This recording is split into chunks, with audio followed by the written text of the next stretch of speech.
Hello there, Neo. How are you doing? Getting all ready for the holiday this week.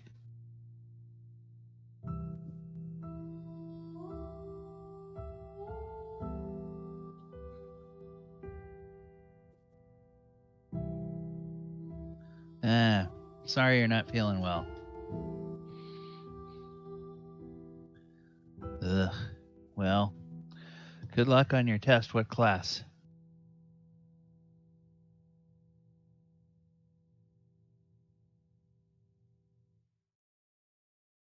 Chemistry. Oof. Chemistry was. I enjoyed chemistry when I was in high school.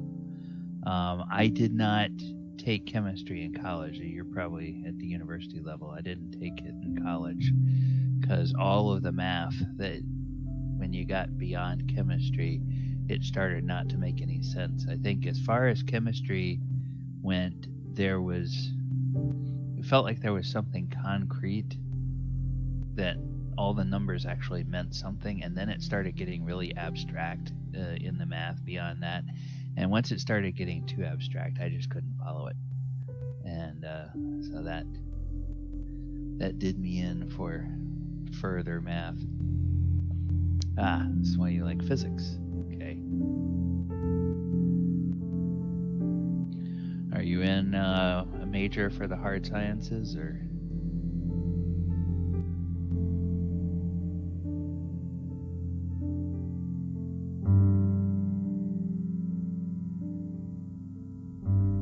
Mechanical engineering. Okay. All right. Well, yeah, definitely will be. We'll need all of that chemistry and physics for that.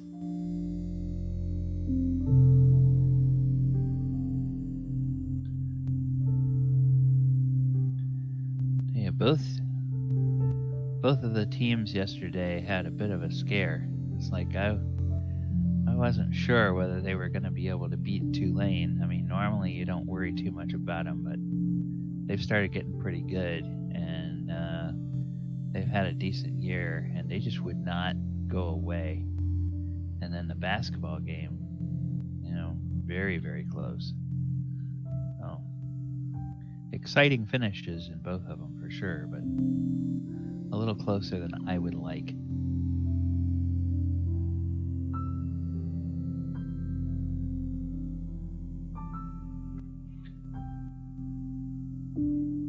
Oh. Yeah, Starfinder, now that's the Pathfinder in space, right? I haven't played that, but I've heard a little bit about it. And I've played some Pathfinder, so I can kind of guess that it would be like the same sort of crunchy crunch goodness that you get in Pathfinder. Yeah,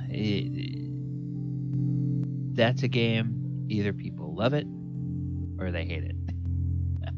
Oh, Starfinder is nowhere near as crunchy. Interesting. And one of our players in this game, Zandri, she is in. I think she's in a Starfinder game. I believe she was telling us that a few weeks ago. Or Gaunty, I should say. Gaunty is the player, Zandri is the character. Okay. So you don't have to plan like 8 levels ahead to figure out what feat you're gonna connect to what other feat, and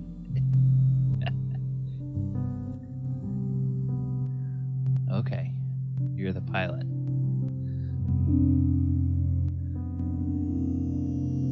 Yeah, that was the thing. I think that's where they sort of lost people with Pathfinder. Is it's like I don't want to have to sit here at 3rd level and plan what I want my character to be at 8th level. I just want to play. And then there other people, they're like, oh no, I really want to plot out everything going from level to level and figure out how to put it all together.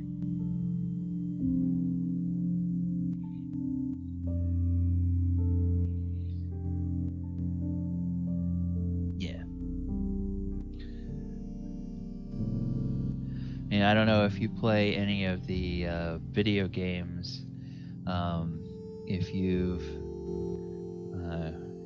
If you're in college now, you're probably quite a bit younger than me, and I don't know if you ever played World of Warcraft when it first came out, but now that they have the World of Warcraft Classic out, that definitely had a lot more of a Pathfinder type feel to building your talents, because every level you had talents, and there were talent trees, and you would spend like 60 levels building stuff together to get it to what you want. And then later in the game they streamlined and simplified that, so I think it's like you only have like 12 different levels where you get talents, and they do a lot more things. Okay. Wrath of the Lich King. Yeah, I played for many years starting in 2005 and was pretty steady with it up through Mists of Pandaria, and then I started to kind of fall off. I would resubscribe when a new expansion came out, and I'd play up to the new level cap, and then I'd kind of get bored with it, and then I'd wait till the next time an expansion came out. And in the last 2 times, I don't think I've even bought the last 2 expansions, so I probably haven't played in 2 years, close to. Hello. Baby girl, I know. Okay, all right. Hey, Gaunty. Oh, hi. I was unmuted. Sorry. Was reassuring my dog that even though I would not let her have my cookie, she's still my favorite. Well, if it sounds like I've gone batty and I'm talking to myself, I'm actually talking to our viewer on the stream. We have a viewer, Neo Calder, that's out there, and he's actually coming to us from D20 Nights, which is the RPG and tabletop game club at my alma mater. So they have a Discord, and I throw the announcement about the streams up there, and he or she has come and watched several of the streams. Wow, really? Well, welcome to our chaos, our controlled chaos.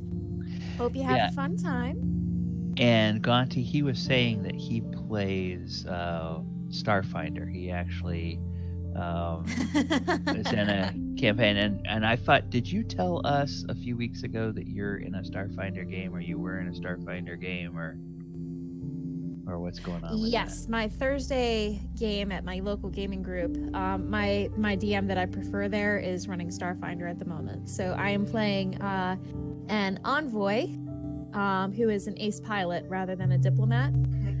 Okay. And I couldn't think of a name, and I was really struggling with the character generation, so her name ended up being Heather D. Ake, sort of a play on headache.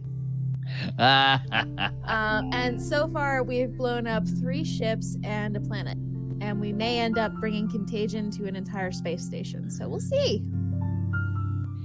We have a mad scientist player in that particular group, so we're making progress in spite of a certain member.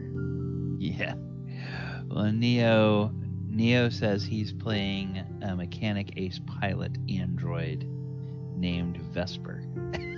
Oh, nice. Yeah, I'm really enjoying the ace pilot envoy thing. It's a lot of fun. I have the highest range damage in the group right now, which is it's nice because I command a certain bit of respect when the mad scientist starts playing with the controls on the spaceship. Just kind of role play that they hear a click of a round being chambered and. And Pete, did I hear you're on as well? He's not on yet. He's waiting for Discord to load, apparently. Oh, I thought I heard somebody else there in the background. Maybe that was Chris. So Gaunty, when you and the rest of you who are on both Discord and Roll20, when it pulls up, you're seeing the slate for the game now with the list of our music and the list of our players. That's showing up for you. Roll20 is still loading for me. Okay. Stuck on hatching dragons. Oh, there it goes. Oh, yeah, that's very nice. I like it. The players. Okay. Yes. Your DM. Your GDDM. Ah. Yeah. The one that makes you wait. I need to zoom out to make sure. Loading the Twitch stream right now. It looks like on Twitch everything is perfectly zoomed out and everything's visible, so it's really great. Yeah, I was playing with. I always stream from my desktop where I have 2 monitors, so I put Twitch up on one side and I put Roll20 up on the other side, and then I can play with the Roll20 controls to make sure it shows. So did you see Ash's message that he might be late? Yes, he has a futsal game. So when he gets here, I'll have to tell him about my friend Chris, who is the GM of the local NASL team. Futsal, if I am correct, is the European version of indoor small field soccer, what we would call soccer, what they would call football, and it's usually played like with 5 on a side or 7 on a side. And here in Orlando and the team, they have the glass up like you do at a hockey arena, and so you can use that to kick the ball kind of off the glass and pass it to your teammates, sort of bounce it. It's a really fast-paced game. It's just, back and forth. Hey, Chris. Hey, Chris, how you doing? Fine. So, Galli, you follow sports? Somewhat, yes. Do you follow Major League Baseball? Not really. Damn it. My cousin's kid, who is like the apple of my eye, love him to bits, is turning 16, which apparently is a big deal. And I've gotten invited to his birthday party, and I'm trying to come up with presents, and his mom says, well, he really likes this one team, and I'm just like, oh, great. And I'm looking for merchandise, and I'm like, what do I get him other than a shirt? Where is the team located? Do you know what team it is? Let me pull the text up. I think it's like the Washington Nationals or something. I don't know. Oh, okay. I'm not a sports person. Let me pull this up. I am completely out of my depth for this. The Washington Nationals, she said. And his mom is already planning on getting him the championship sweatshirt, hat, and t-shirt. Right. So those are all gone. Well, then, this is the year they won the World Series. So, goodness. They usually always make pins, like little pins you can put on your lapel or stuff like that for championships. Or I was thinking of something around the range of $50 to $100. I mean, he's only going to be 16 once, and I love this kid. Gosh, I really don't know what to get. Maybe a table talk at the end of the session. We can see if anybody else is a big baseball fan and has any ideas. DM, have you seen my my separate character sheet for the other? I saw that you sent the one for the alternate timeline. Yeah, Jupiter is the name of that character. Okay, I will I have some time off at the end of this week. I have Friday off as well as Thursday. So I'll probably look a little bit more into that then. I have been very busy getting things ready for weekly shows and lining up everything for December daily content. I have 4 pieces of content that drop on my social media feed every day throughout the year, and so I always have to put those together a month ahead. And some of them are holdovers from my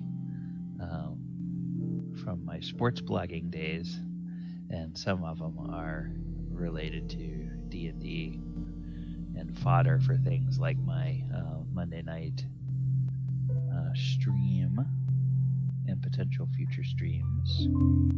Okay, we have 2 minutes. 2 minutes. Hello. If you look up at like the, I rolled pretty freaking good for his stats. Okay. Hey, Pete, you sound great. Yeah, your headset sounds wonderful, Pete. Well, like I said, I'm wired in now, so.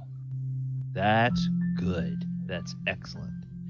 Okay, and it's perfect timing too, because we have a viewer on the stream who will be watching live, so they'll get to hear Pete clear and crystal, nice clear sound today, as opposed to Crunchy Pete coming in from a Bluetooth headset or whatever it was. It was a good headset. I just think maybe we couldn't spend a lot on it, and I think that might have been part of the problem. Yeah, I mean, I work at a company where we do support for, or my team does support for the call center employees, and every time I've worked in a job like that where we're doing support for that, everybody, some manager decides, oh, we should get Bluetooth headsets for the agents, and we're like, no, you don't want to get Bluetooth headsets. No, because they're horrible. I don't care how much you spend on them. I don't care what, they always get crunchy, and especially if you're dealing with customers that are residential customers, and some of them may be a little older. You want clear, no crunch, no loss. You always want them to be wired in. Full stop. Yeah, I barely recognized your voice at first, Pete. There's a huge difference. Yeah. All right. Well, we are at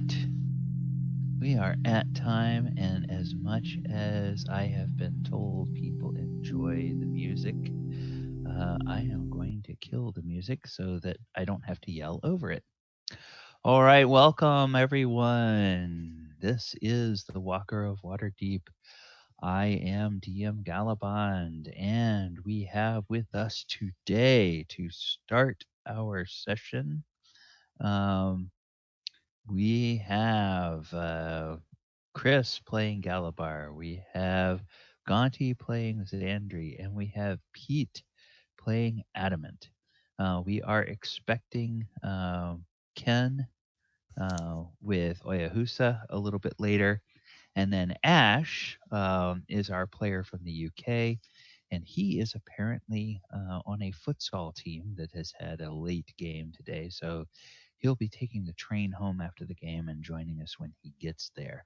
So it might be a little closer to 5 o'clock our time by the time he gets in. So welcome everyone. This is session 27 of the Walker of Waterdeep, and this is our new slate. I noticed while I was looking at it that there's something I've forgotten on the slate. I put it together because in looking for additional music from the composer that composes all the pieces that I use for incidental music in the streams and the games, I found that on his website, he actually asks that people put a Creative Commons attribution license on there to let people know that the Twitch doesn't block it because it's royalty free music, but if the creator wants some credit for it, I am happy to do that. And I realized in my haste to do that, I forgot to put the attribution on the stream for our lovely image. So I will update the slate between this time and next time we play and have the slate for the artist from Pixabay who created this fantastic artwork that we use every week as the theme of our campaign. Speaking of every week, the players know, and I'll make sure I mention it again at the end of the session. We will not be having a session next week. I have some friends who used to live in Florida, now live in the UK, and they are back in town for a brief visit. And the only time they have to get together with everyone is next Sunday afternoon. So I'm going to go ahead and go to our local geek bar, the Cloak and Blaster. It's an absolutely great place over near the university. And we will be hanging out there with all of my disreputable geek friends that I grew up playing D&D with in middle school, high school, and beyond. So we will see. Maybe a D&D game will break out during that session. I don't know. So let me go ahead and move our map over to where the characters actually are, because when we last left our heroes, they were on an airship. And Pete, as you can see, I have now expanded that map. And if you scroll down to the bottom, I have a picture of the cargo hold there, in addition to the picture of the other elements. And I don't know what that is. What is that thing? Well, okay. That's not anybody's character, I don't think. It's still loading me up, but that is cool.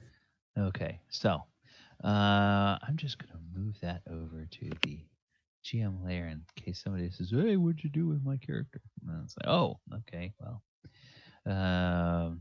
All right. So we have cargo hold here. We have command deck here. We have the crew deck here. And we have the main deck here. And there's also something that some of you may have thought I had forgotten about, but I had not forgotten about it. You remember a few sessions ago, you were at a proceeding of the Masked Lords of Waterdeep, and it was very rudely interrupted by some Ravnikins, and they made a mention somewhere in there that there was a 1001 day countdown clock that had been set in motion. Oh no. And so I went back and I calculated the time that has elapsed from that day until the day you get on board the ship. And that was actually a full 10 days. So a lot of stuff happened in that 10 days. The tournament happened, the Ravnikan diplomatic group arrived. They had some very productive discussions with the leadership of Waterdeep, meaning Lady Silverhand and the Blackstaff and Barnabas Blastwind and some of those other folks. And on with 991 days left, you all boarded Lord Dagold's gift, which is this airship that you're on, and you are heading towards Chult. So, I would like to rewind our clock just a tiny bit from where we ended last session.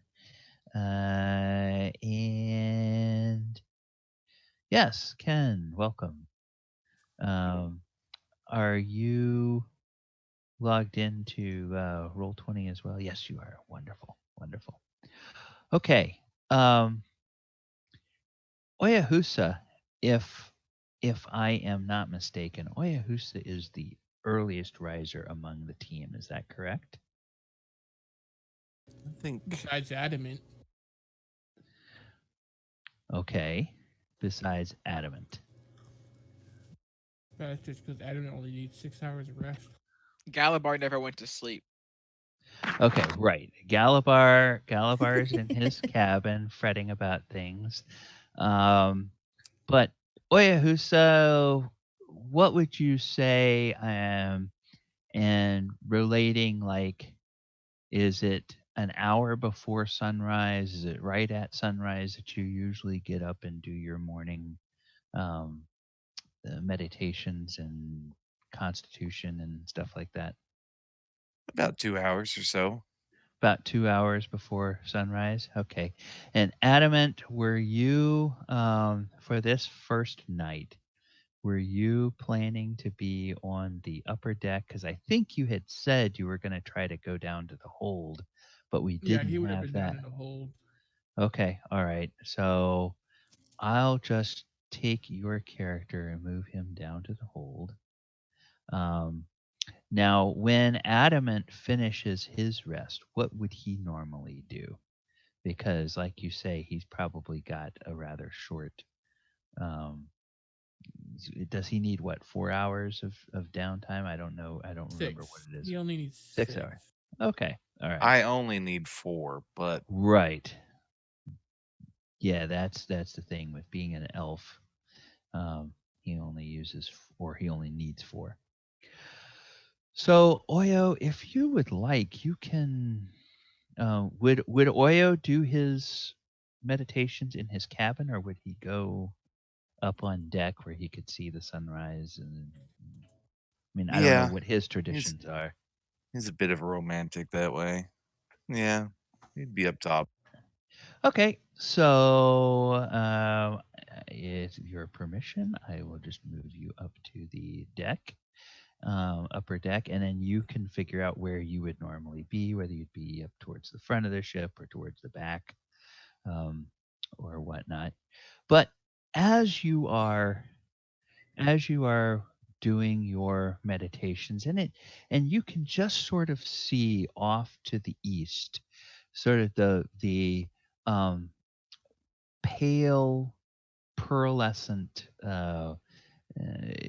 sky as the before the sun is actually going to poke above the horizon, and you are there, and with Oyohusa's acute senses and acute perception, you notice something happen. You notice that the deck of the ship tilts ever so slightly, um, like with the stern or the back of the boat dipping just a little bit for a second or so, and then it kind of comes back to the normal equilibrium. Um, doesn't deflect, the angle doesn't deflect much, but it's enough that you, with your extremely keen senses, realize that that's happened. And about what time did this happen? And This is just a few minutes before the sun pokes itself um, above the horizon. hmm, okay.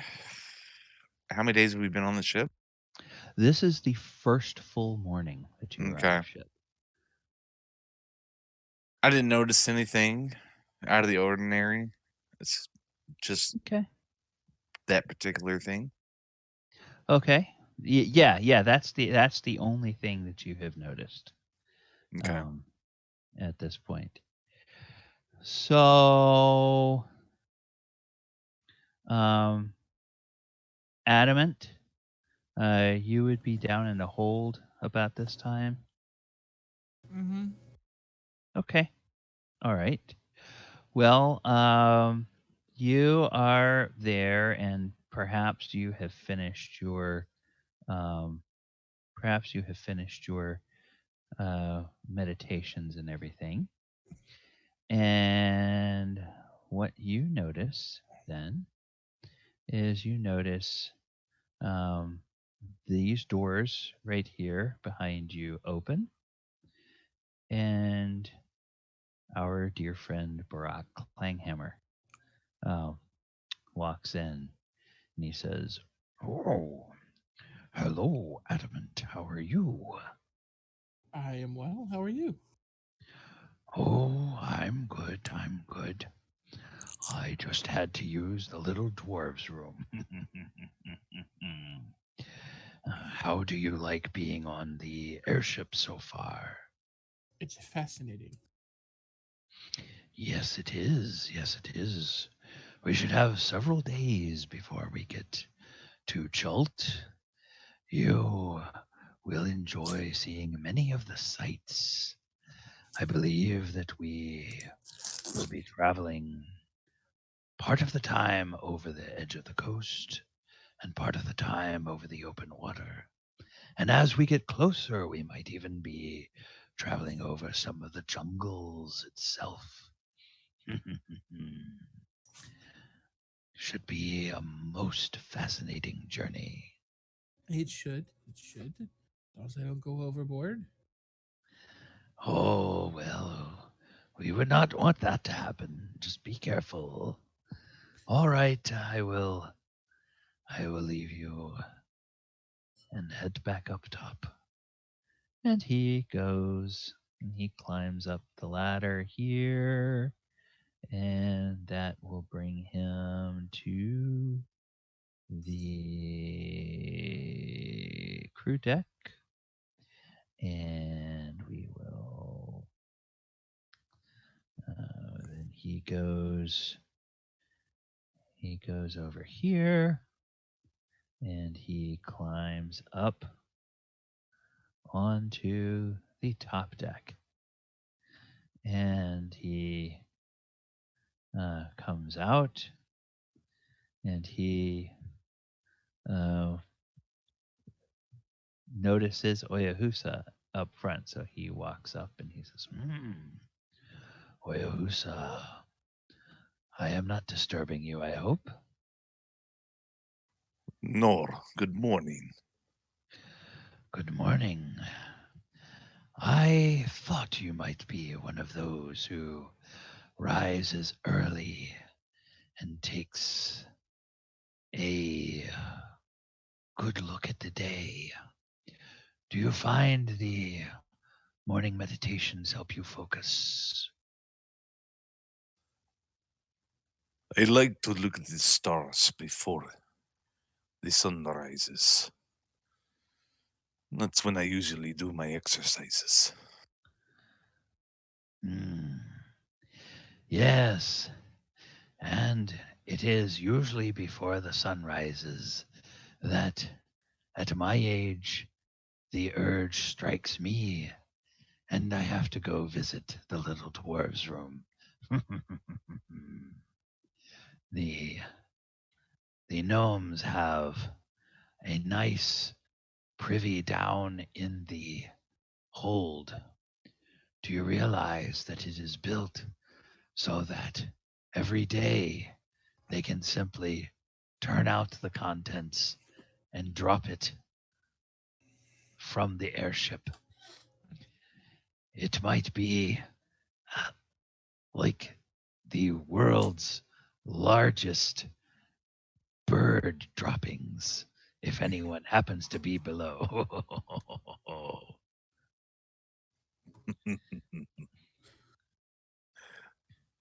You must have tea with me this morning. Oh, yes. Yes, I look forward to that. Would you care to take tea in my cabin, or are you going to go down and take tea with the others? I'm going to have tea up here. We have a good rising this morning.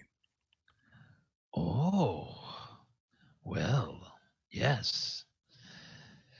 We must. I will come and join you. And when he comes over and he sits down just opposite of where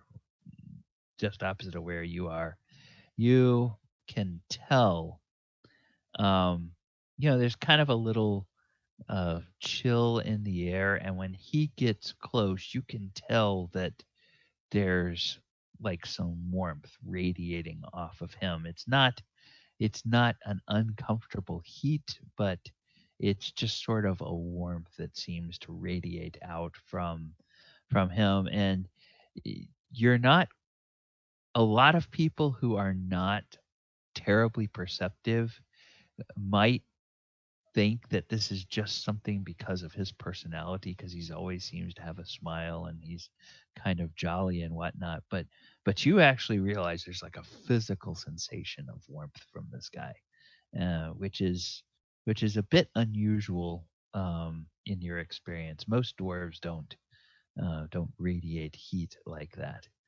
Um, but he uh, he always walks with his staff, and he kind of seems like an old dwarf to you from the way he walks. But when he gets ready to sit down, he just sort of very nimbly crosses his legs over each other and just lowers himself down without seemingly expending too much effort. It's very, very graceful that he just sits down. And he says, "Where is your tea from?" I collect it from all over. Oh, a connoisseur, I see. Just a bit. And Oyo will pour him some tea. Okay. Have you ever He- been to Chult before? Why, yes. In my youth, I spent quite some time there, quite some time. In fact, on this journey, it may be that the path that your party takes and my errand takes will let us go and see that place together. But I will be spending some time in Chult and catching up with some old friends, as it were.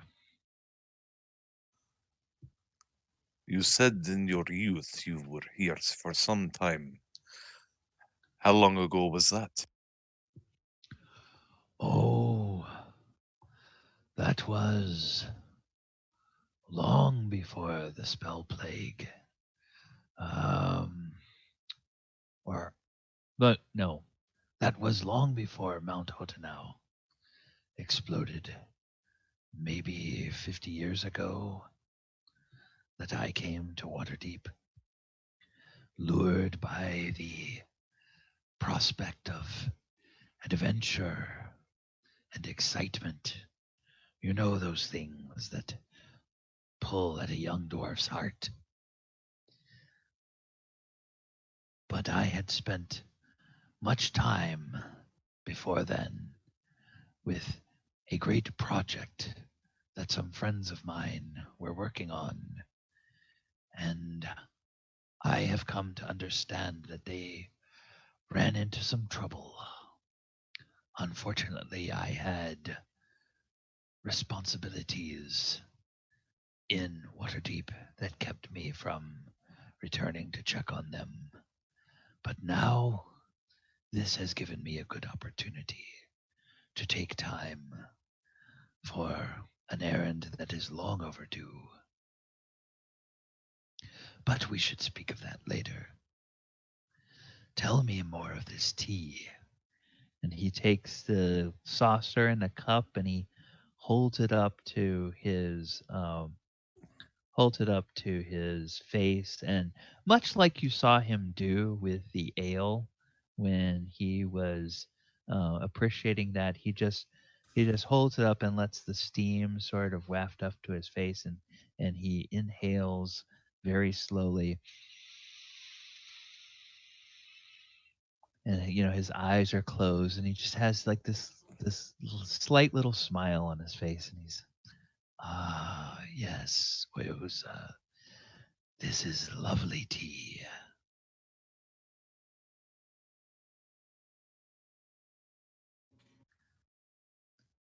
And then he kind of looks at you as though um, wanting to make sure if there's any kind of ritual or anything you do before you drink, or whether you're just going to sip your tea. And if you do, he'll follow suit.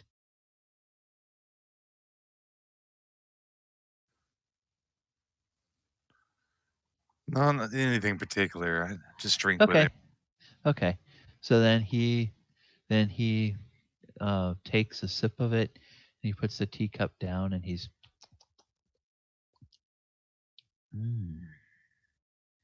very good, very good. So was this a personal blend, or was this from a particular tea orchard that holds a special place in your heart? It is from a small tea farm in the mountains of Sholong. Have you heard of this land? Sholong. Sholong. I believe that I have, although I confess I don't know much about it. Perhaps I only heard of it in passing. Tell me of this place. It is a land far to the east of Faerun. Oh. Well, depending on what news we have of the Githyanki, you may be heading that way again before long.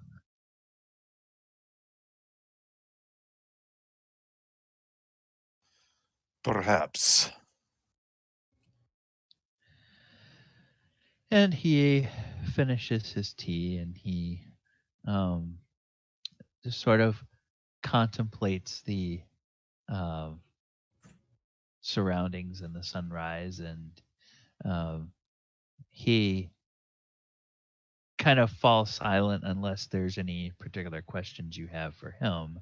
And then when he finishes his cup,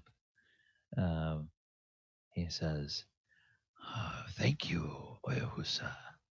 I am honored that you would allow me to participate in your tea ritual in the morning. I must invite you to share a ritual with me during our voyage." What is this ritual that you speak of? Well, I will have to tell you a bit about my dwarven meditation, which typically happens at night as opposed to the morning. We dwarves, most of us are creatures from deep below the earth, and so the dark is when we feel most at home. I will invite you some evening to meditate with some dwarven chants, as I know from recent experience that you are not one to partake much of the dwarven ale. That is a ritual that I also enjoy every day. but I shall not press that on you. I do not mind it. It is particularly a good beverage. Yes, yes. Well, very different from your tea, but both have their qualities to make a body feel invigorated and alive. Well, thank you, Oyohusa. And he sets his teacup down and he picks up his staff. Before And you he- go, Yes. do you think that our journey will take us deeper into the jungles of Chult? I am almost certain of it. I will not give my counsel until we hear what the trade princes have to say. But I have an inkling of where the Githyanki may have been aiming while they were in Chult and what they were seeking. Although I confess, I do not know the purpose, but I may know the place. But we will talk of that once we meet the trade prince and learn what they have to tell us. Do you trust these princes? The trade princes are fewer in number, but as varied in character as the masked lords of Waterdeep. Some are men and women of honor. Others would steal the shirt off your back if they thought they could get away with it. The trade prince we are going to be hosted by, this Akini Afa, if I recall her name correctly. She is a person of honor and is known very well by our black staff. I trust our black staff, and so I think we can trust this Akini Afa. But if we meet any of the others, you should keep your guard up. Thank you for your words of wisdom. I will keep this in mind. Ha ha ha ha. You know what they say, my boy? With old age comes gray hairs and wisdom. Would it be that we could be young and wise and not have to wait until our bones creaked? And with that, he takes his staff, he plants the foot of it on the ground, and he sort of reaches with both hands and grabs a hold of it like it's almost like it's a fire pole or something. And he just sort of pulls himself up from a seated position using the staff to sort of climb to his feet. And then he gives you a little bow and he moves off and he goes and he disappears into his cabin. When he gets to get up, does it look like he really needs that staff? I mean, does Oyo notice anything about his muscles or his form that his body Okay. takes? Yeah, now I'm just gonna double check again. Normally something like that would take a. You're not really trying to. It would normally be a perception check, but if I Well, recall correctly, right. Oyo has an ungodly passive perception, like 20 something or something like that. So yeah,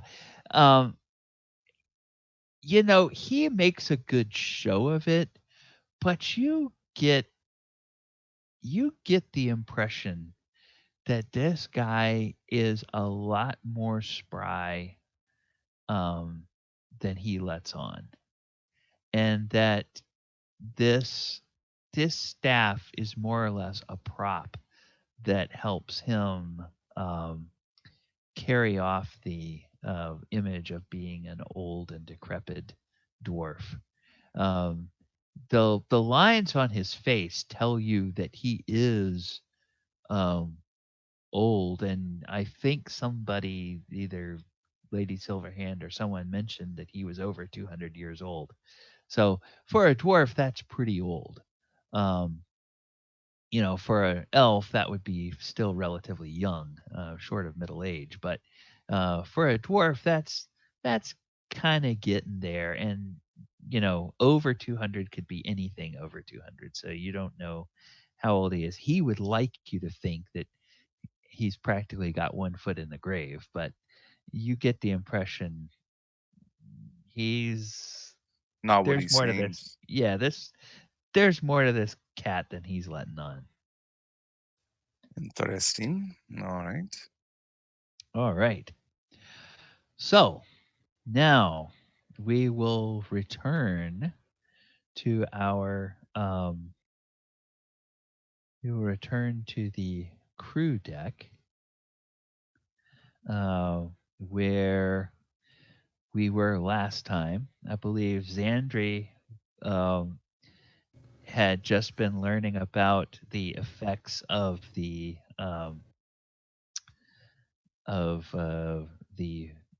bed buzz, or the bulkhead buzz, if the Yeah, she's fast asleep, face forward on the table down in the mess hall.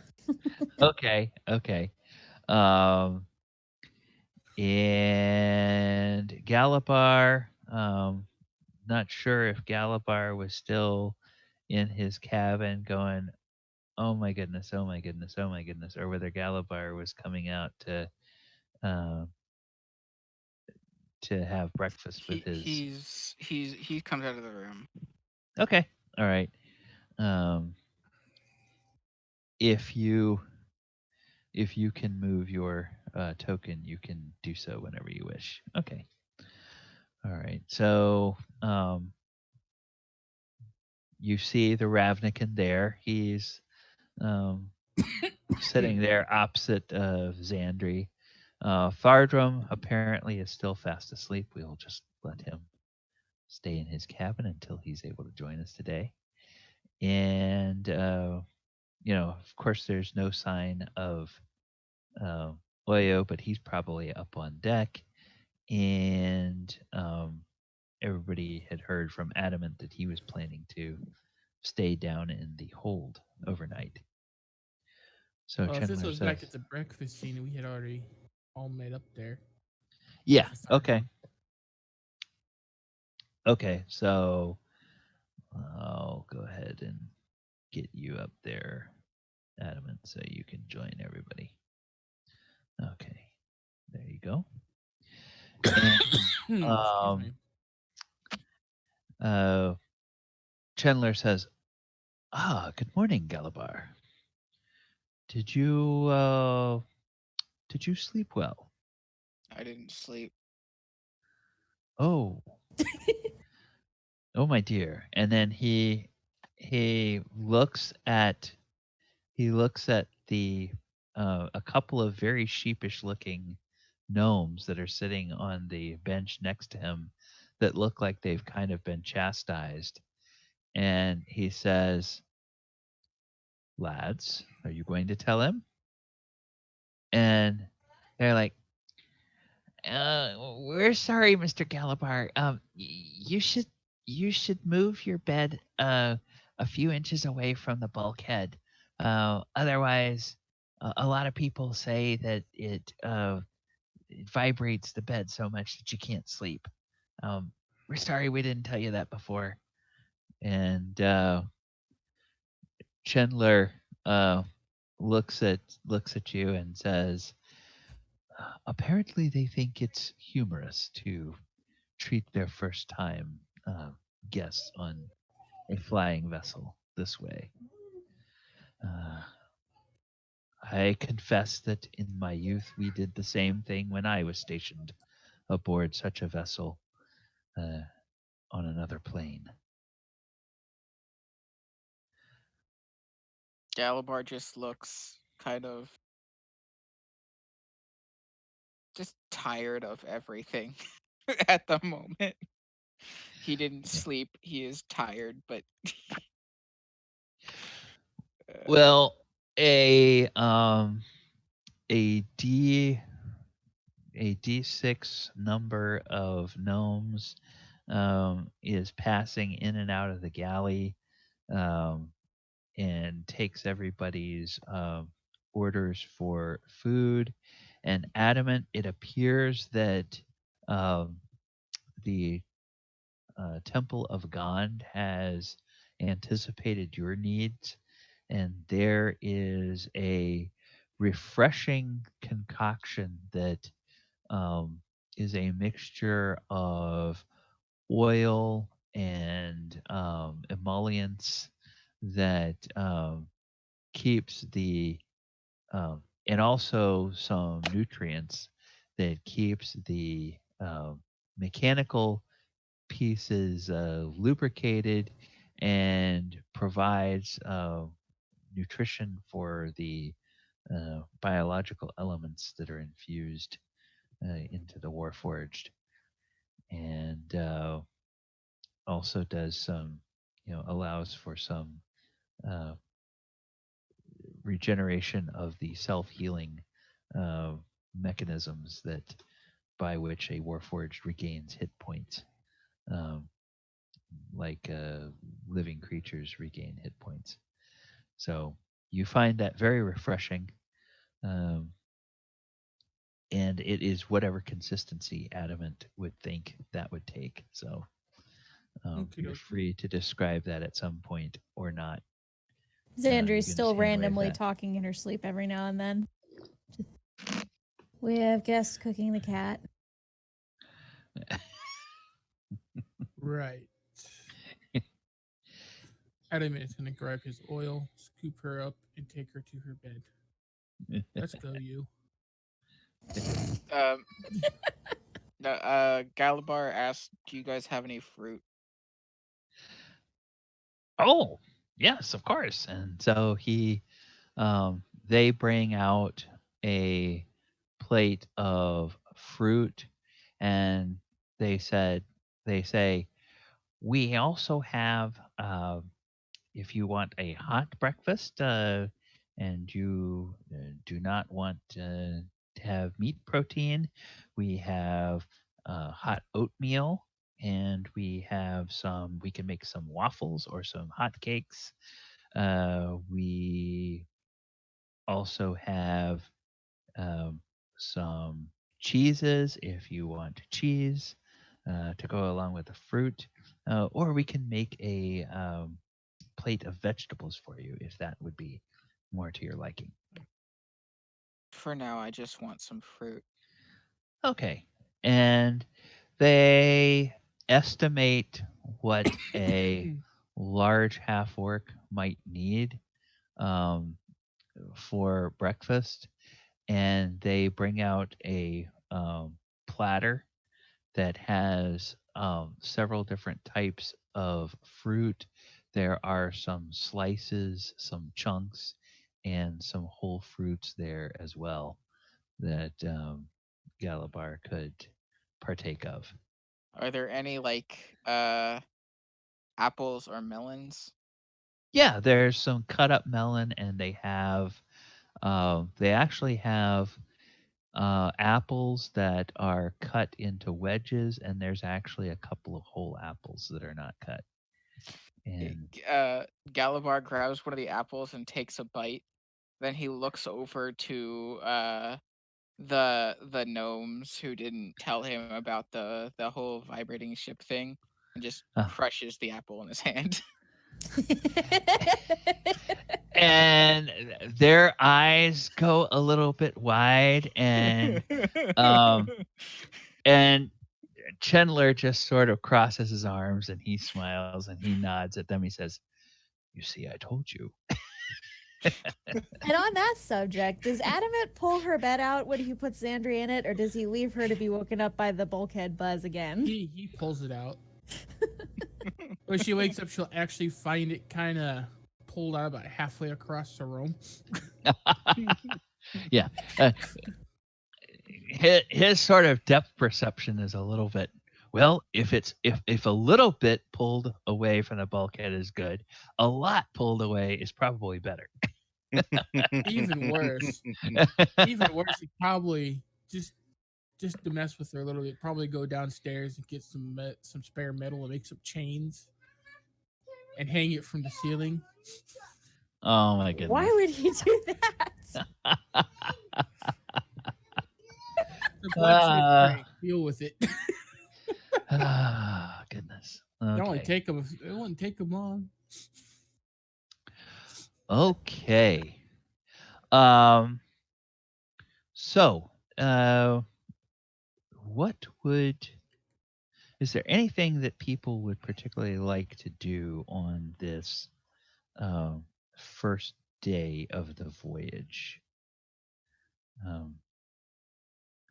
I have to go and take a look here at something. Well, around noon, Zandri's gonna wake up, look around confused, see the chains, and go, "This is not my room!" and stumble out into the hallway.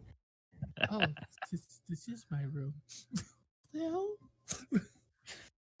like stumble out, trip, fall over, catch yourself on the table, look around. Oh, okay. Where did those chains come from?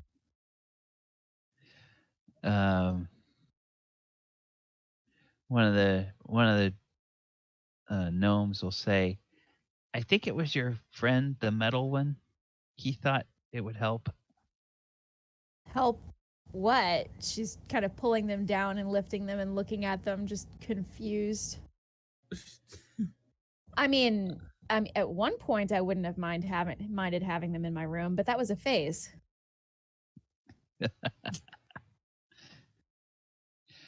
And they kind of look at you, not really understanding what that means and deciding that it's probably better not to ask, especially after what Galibar did. They just kind of want to stay out of your guys' way for the rest of this day, until you all get in a little bit better mood and have some rest.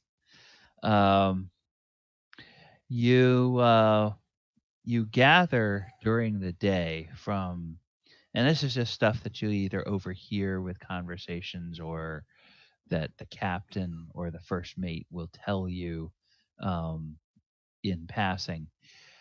You gather that the travel to Chult is going to be a little slower than they believe the ship is capable of, because the control that they have over it requires the use of magic items, and those items require almost constant concentration by the crew that is in the helm room at any one time. So in order to keep from taxing them by pushing the ship to its limits, they pretty much keep it at about half speed, which allows them to go on a steady clip. And of course, because they are traveling in the air, they don't have to stop overnight. They're not in danger of, running into any shoals or anything like that. So they don't have to drop anchor or anything. So they can keep going around the clock. And the only thing that may make them stop is if something requires a water landing, which they say they can bring the ship down for a gentle water landing, and then effect any repairs that they need to if there's any systems that have to be worked on. So, because the ship is perfectly watertight and is capable of being operated on the surface like a normal sailing vessel. And so the first day comes and goes. Anything that anybody would like to do, or should we move on to the next day?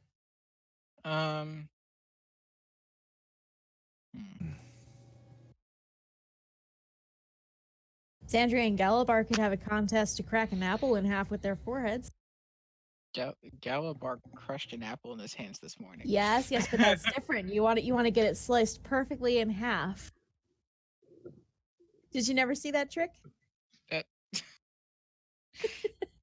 You take like 2 fingers and you put them on top of the apple, and then you hit your fingers with your forehead. And if you do it right, you split the apple cleanly in half.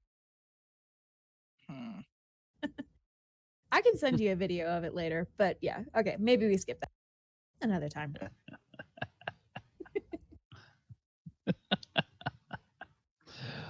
All right. So the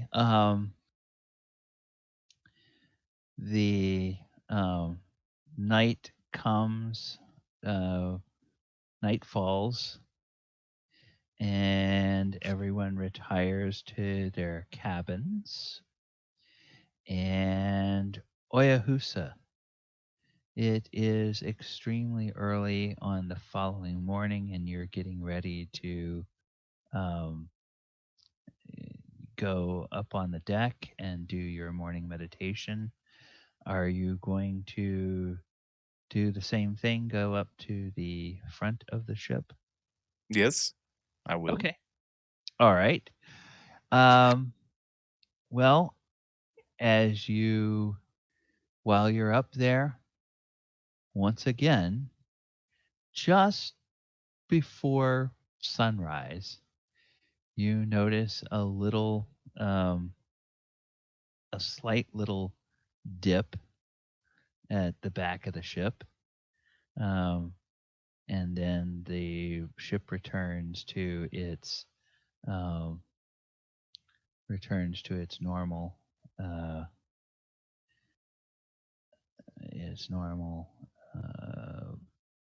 orientation. And then about 30 seconds later, Barak Clanghammer climbs up from the from below decks, and he says, "Oh, Oyohusa, very dedicated, very dedicated. What does the view tell you this morning?" Perhaps we might run into some storms today. Oh, are you a student of the weather? Amateur at best. But I know the smell of rain when I smell it. And then he walks over to the rail and he closes his eyes and he sort of kind of holds out his one hand. His one hand is holding onto the staff. His other hand, he sort of holds it out towards the horizon with his palm up and his eyes closed. And he breathes in deeply a couple of times and he says, "Why, yes, I believe we may encounter some kind of storm today. Let us hope that it is not too bad. It would be nice to have a gentle rain, but we will have to see how well, if we run into rough weather, we will have to see how well the Githyanki have constructed this vessel to withstand the rigors of the atmosphere. Many people do not realize how strong the winds can be aloft."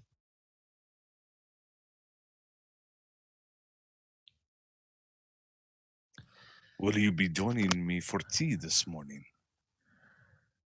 I would not impose, but if you are inviting, I would love to have more of that delicious tea. Well, please sit. Share a tale with me. And he does. He sits down and he says,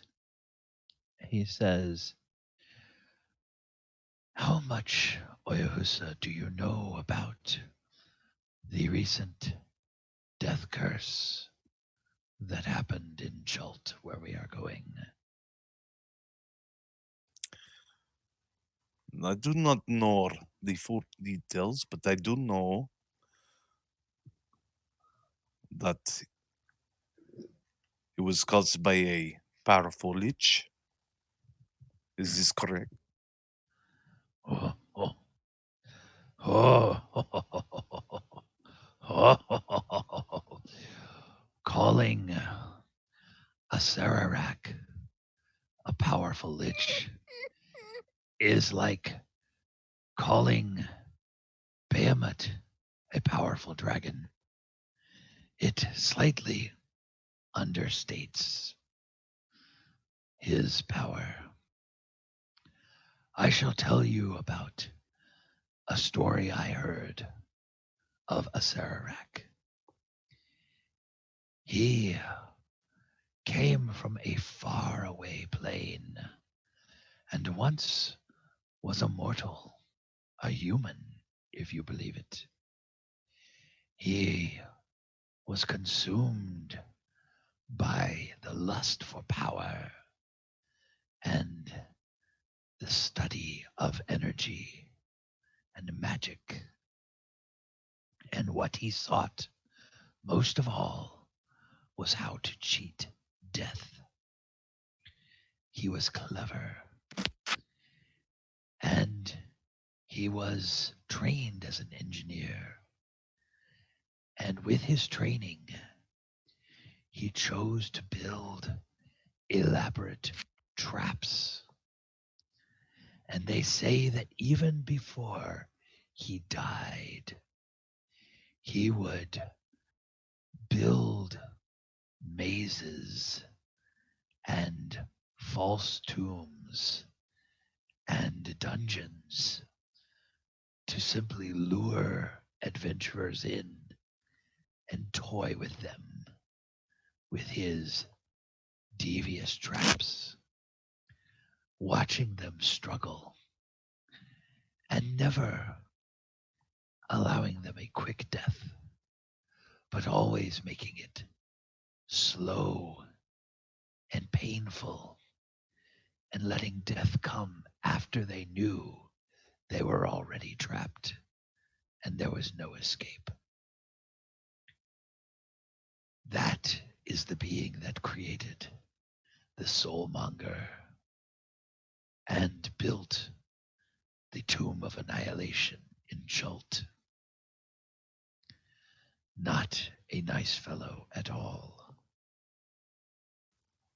Did you have a part to play in his downfall? Perhaps this special project you spoke of yesterday morning.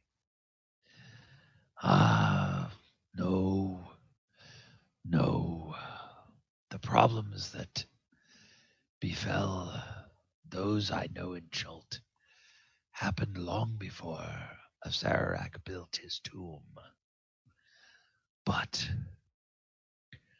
his presence certainly did not help them, and it was a dark time for all who dwelt in that land.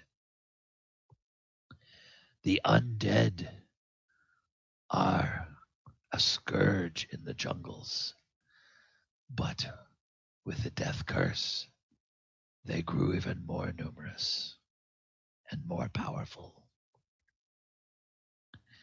And all who happened to live there suffered. And he falls silent and he kind of has a faraway look in his eyes. And he says, I am not sure whether I will find anyone I know when I return to the place I must go, or whether it will all be their children or their children's children that I find. Does Oyo in this moment kind of just realize, like, wow, this guy is like really old?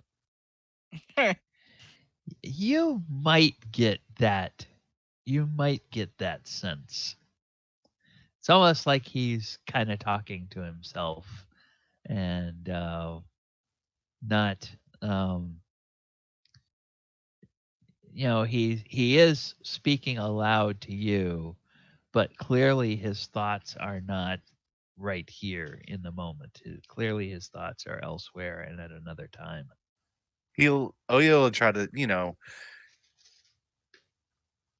he's not the most like outwardly charismatic, but he has a way of extracting information just talking to people, and he kind of like he can make people feel relaxed and comfortable in a sense that he can kind of get his answers, but kind of around the bush in a way, but more in a sense of just small talk and pleasantries, Okay. So he wants to do like a persuasion check or something like that. Is that what? No, he's just talking to him, but at the same time, it's more like, okay, well, I'm learning a lot about this person. Okay, so is there a particular line of or particular thing that you want in general, a general area that you want to know about, or you just want to try to keep him talking? Just keep him talking, make him feel comfortable, make him feel like, like we've been having tea for years. Mm.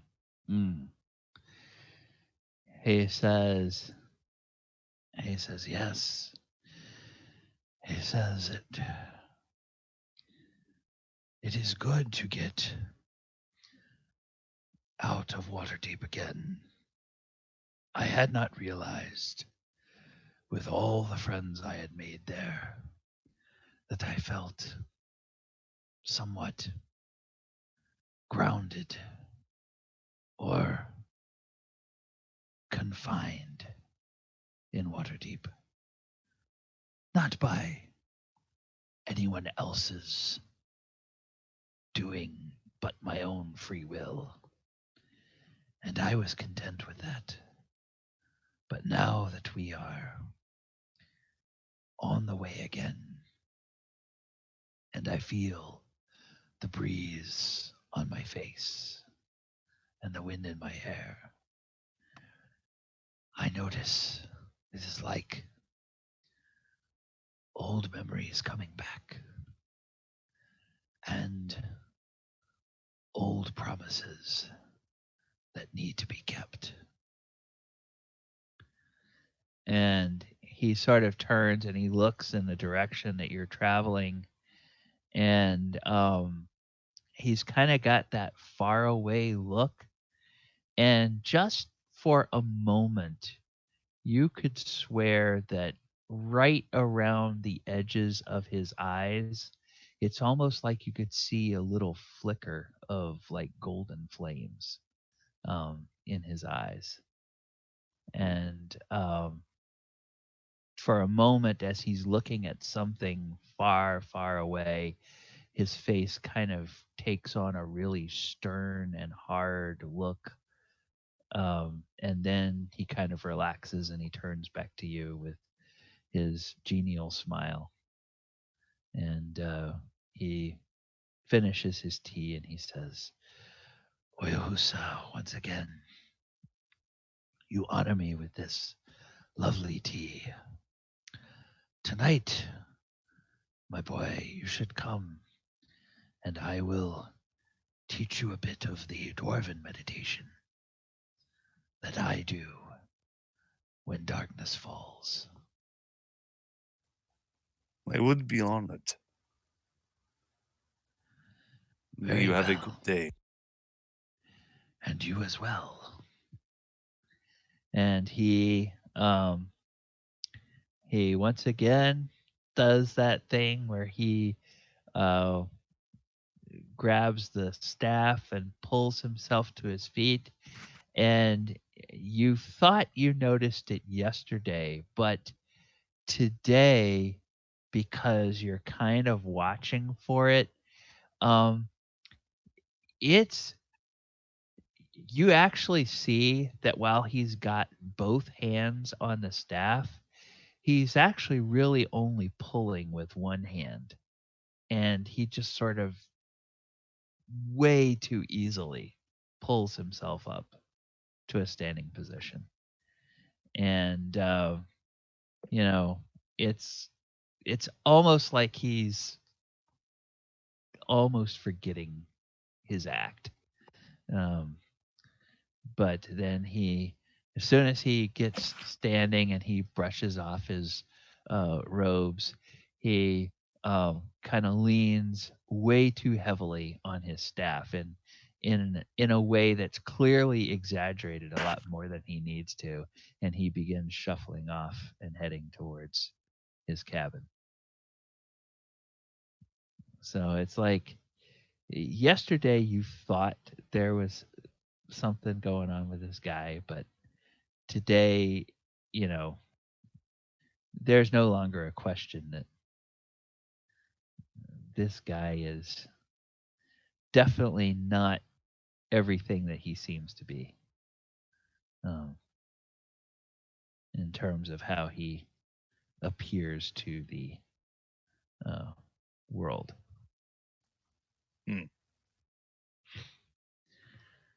Zandri comes up on deck to do her workout and looks at Oyo. Well, you look serious.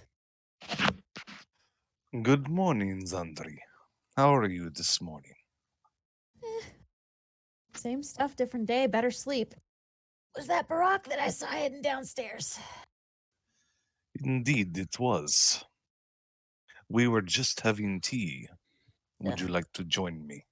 No thanks. I'll pass on the dishwater. I was about to get started on a workout. Are you sure? It might increase your balance. I think my balance is perfectly fine, but thanks. Show me. And me and Zandri will go into our sparring. Go into our sparring and workout. Okay. Well, about half an hour into that, a figure appears at the top of the stairs here, coming up from the crew quarters, and it is your Ravnican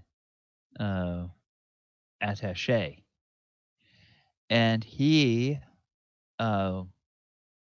is coming up, and you can tell that he has two weapons over his shoulder, and you both notice, Zandri, because of her long years of experience in fighting in the arena, and Oyo just because of his acute awareness of things. You realize that these are both practice weapons, and that they look very well made, and you imagine that they're probably very well balanced. Now, the two of you, are you up on the foredeck doing that, or would you be out in the middle of the main deck, or where would you guys be? Probably in the middle of the main deck where there's more room. Okay. All right. So if that's the case, he just skirts the edge of the deck. He sort of sees you and acknowledges you a little bit, but then he walks over here to the rear deck, and he places the weapons down, and he pulls his cloak off, and he puts that down, and he puts one of the weapons on top of his cloak, and then he starts with some very regimented stretching exercises where he's like reaching up to the sky, and then he's reaching down to grab his toes and pull his toes up, and just really kind of stretching out all of the muscles and everything. And then he sits down and he does some stretches on his like on his thighs and his hips and stuff of that nature. um, and then he finally stands back up, and he takes one of the swords out, and he um, faces the sunrise, which now it's probably a couple hours after sunrise at this point, um, or at least a half hour after sunrise, depending on how long you guys have been going at it. And he faces the sunrise, and he begins very slowly at first, going through these, extremely, both of you would recognize extremely basic but very fundamental forms that every fighter should know, and is the kind of thing that gets drilled into every young swordsman, um, over and over and over again before they're even allowed to spar with somebody else if they're being trained by a serious trainer. Um, Zandri, clearly you can tell that this guy has been trained by a master swordsman, um, just from the way he holds his blade and the very deliberate nature and the way he moves. And then over the course of the next few minutes, he gradually begins speeding up his forms. And then he, you know, probably within 20 minutes, he's like working up a real sweat, kind of dancing all around that upper deck, slashes, thrusts, parries, um, and all kinds of things, just sort of working, working the forms and building up a really good sweat there. Adamant would probably make his way up there as well. Okay. All right. So Adamant is up on the Take main quarters deck on the then. ship. Yep. He kind of looked here, Okay. kind of slip past them, Okay. and then he'll come up here and ask if he would like a partner. And Chandler says, "Oh, you fight with the sword? Pulls out his mace. Ah, well, a mace? Yes, yes. Now I have my practice weapon, and he kind of notices that your weapon is more or less kind of integrated into your um your hand. Is that correct, or Not yet. or not yet? Okay, okay. So now, is this like your full on normal fighting mace, or do you have a practice weapon? He can make it a practice weapon. Okay. All right. All right. So Or he could just use his fist. well, well, that's true too. Yeah. So looking at between the Chandler's practice weapon and his weapon, he'll put the weapon back on his waist and just kind of wriggle his fingers and make a fist. And Chandler kind of looks and raises an eyebrow and says, well, shall we say the first to 3 strikes wins? Fair enough. And he clearly shows you his practice weapon and says, I will be dealing only subdual damage. Of course. Okay. And so then he gives you a salute with his weapon that you can tell it's a very formal type of salute. It's obviously not something you've seen before because it seems like it must be something cultural from Ravnica, but it's a very formal way of addressing an opponent, an honorable opponent. And then he takes a step back and he goes on his guard. And we can, what would be fun? What's Let's that? just put all 4 of you into initiative. And I'm gonna, Zandri, that wasn't a new initiative for you, was it? I don't have an initiative and I haven't made a roll, so Okay. I'm guessing not. Okay, then I'll just clear out everything. All right, so I will give him a turn. And then Oyo and Zandri, you guys can roll initiative if you wish.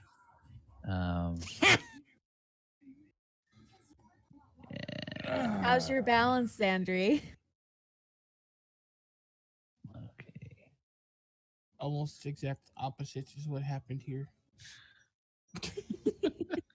Oyo's being polite and just letting the lady go first. Yeah, Okay. that's what he says now. Now, I don't know if Hi, Ash. okay. Hey, Ash. Good to see you. Hello.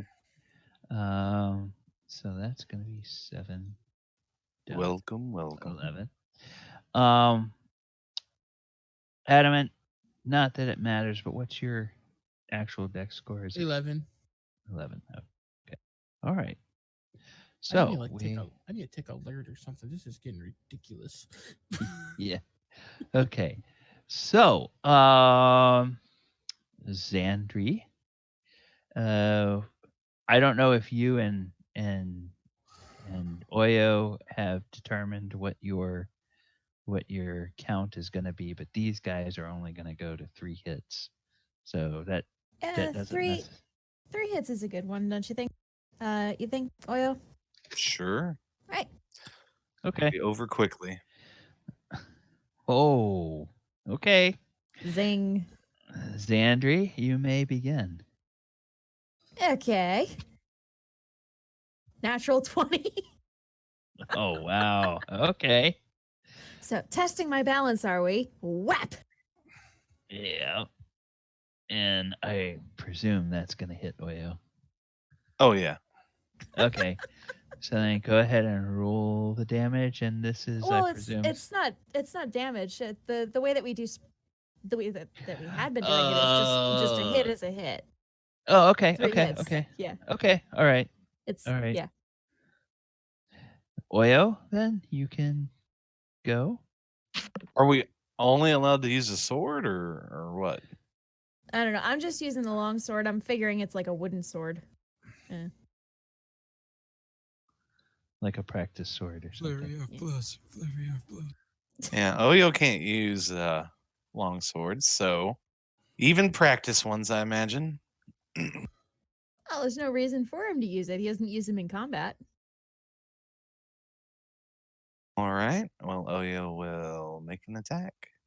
Unarmed, I guess. Okay. Oh my gosh, what is with all these natural 20s? 26. That's a hit. And then he'll flurry of blows.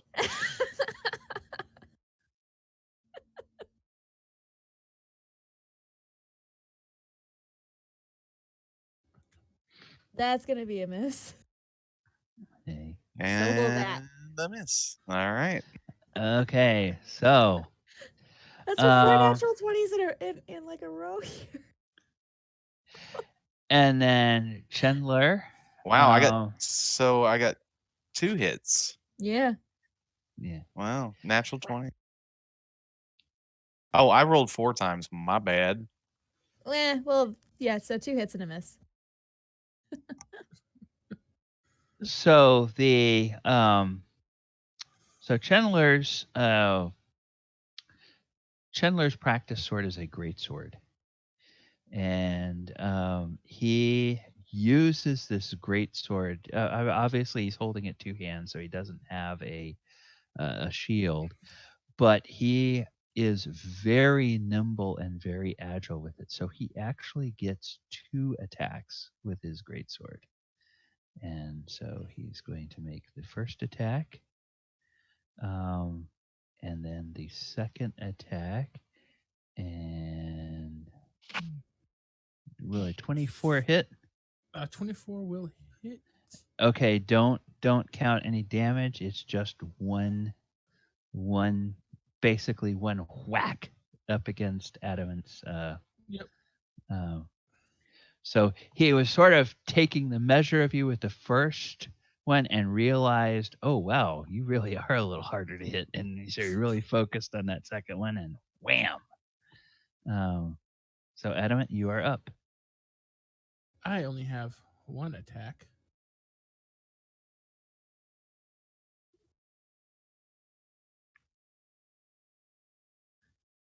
And it's gonna miss.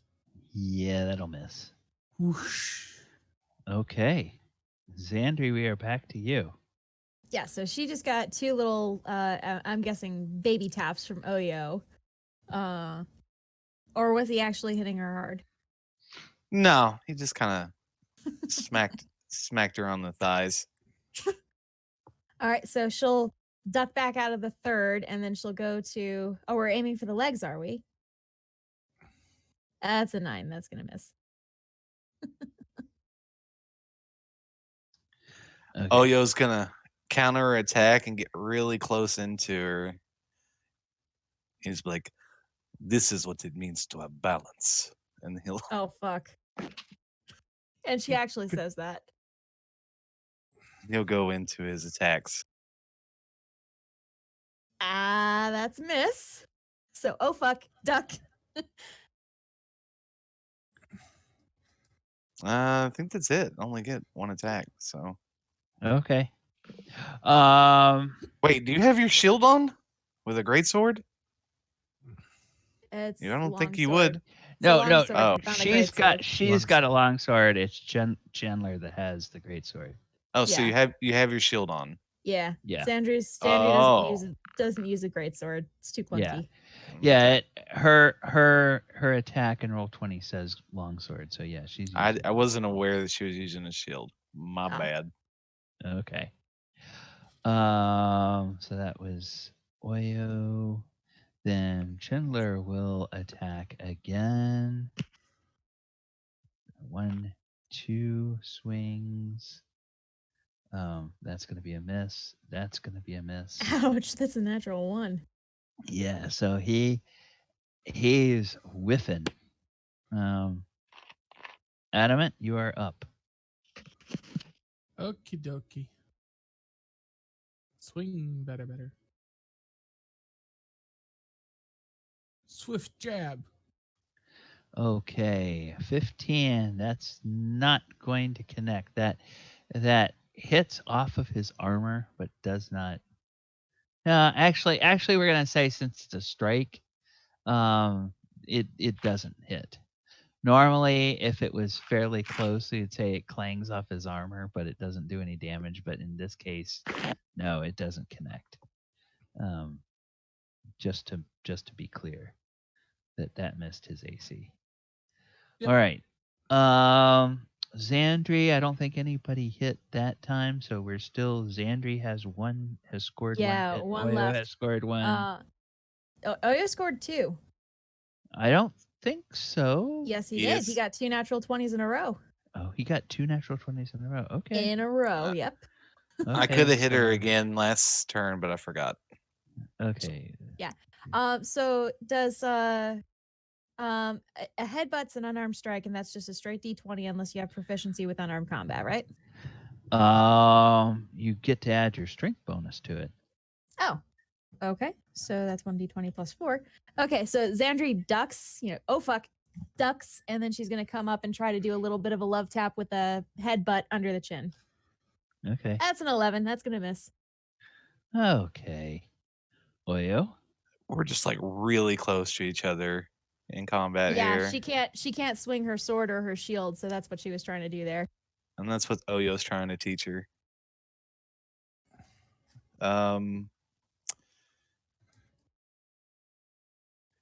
In this close combat, you can use your energy against your foes and use their balance to strengthen your own attacks. He'll go into a series of maneuvers here. That's a hit. That's a hit. Okay. And I'm going to flurry of blows for good measure. Oh. That's a hit. Ooh. That's exactly what you need. That's a miss. Okay. All right. He'll So- he'll go into 2 quick strikes, like into her abdomen area, and then he'll finish off with his miss by just like touching her nose, yeah. and he'll just slowly back off. You have much to learn. Okay. And is there anything small and easily kicked on the deck at the moment? oh yeah, there's always little bundles of rope around. Or she'll kind of just playfully kick a rope at him or whatever. I mean, like not to actually hit him where she knows he could easily dodge it, but just kind of like, you and your monk moves. Not actually saying that, but that's the general feeling of it. Yeah. Okay, so Chandler will take another 2 attacks.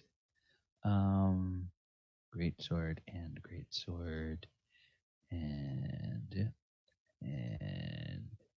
knocks them both those. away with his shield. Yep, those are both misses.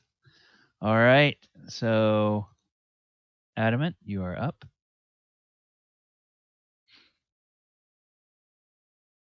Good Lord. 15. Yeah, that's not gonna cut it. All right, so we'll just skip back around and great sword.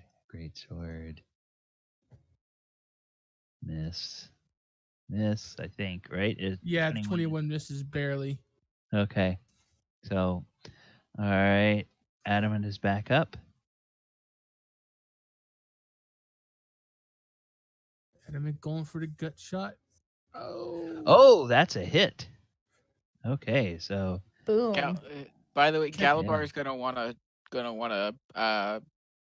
challenge Schindler after Adamant's done. When he Okay. sees the great sword being used. Okay. An A1. All right. So yeah, that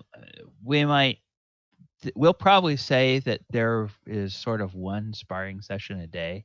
So you can definitely talk to him, and he will be happy to spar with you the next morning. So then Chandler. Uh-oh.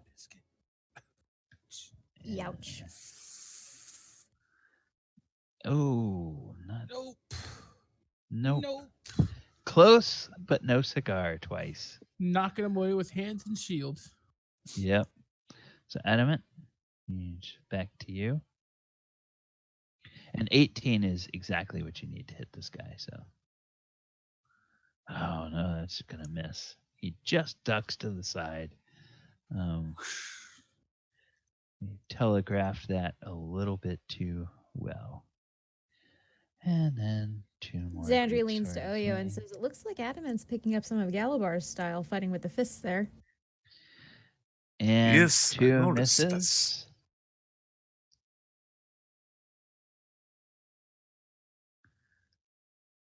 Whiff. High ACs. Yeah.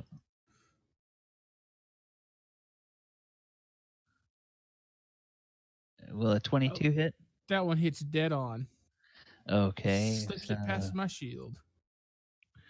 Okay, so that's a second hit for him, I think. Yep. Second hit for him. So go ahead, Adamant. See what you can do. Whoosh. All right, so then he's gonna doink and doink. Miss and miss.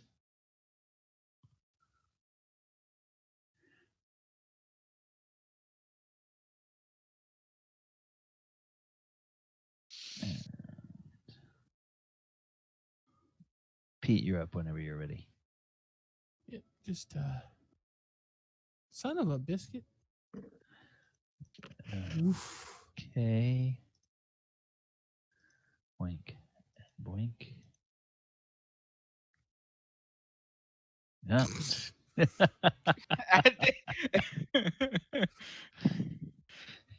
It's like the opposite of the fight with Galibar. Yeah. Oh, That's a hit. That's a hit. So now we have C2, A2. Down to the last hit. Yes, whoever scores the next hit will win this contest. I'm picturing like Galibar, Zandri, and Oyo all in a line watching this, and they all like at the same time. Oyo sips his tea, Zandri sips her smoothie, Galibar takes a bite out of his apple.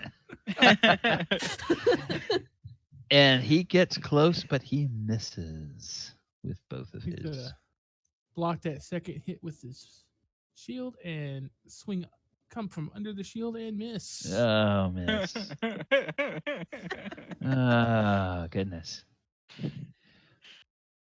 Well, at least they didn't give you somebody that's easy to hit. This guy is pretty beefy, and he rolls fairly good numbers, but of course against Adamant, it's like trying to hit a truck. It's gonna get even worse as I level up. That's the worst part. Yeah, about yeah. it. Hey, there it is. There it is. Snuck it in there. Yes. So C2, A3. Whoops. And Chandler is out of the competition. Okay. Bonk. So he puts his practice weapon away and he bows to you, Adam, and he says, "Well fought." He says, "Now I begin to see what your friend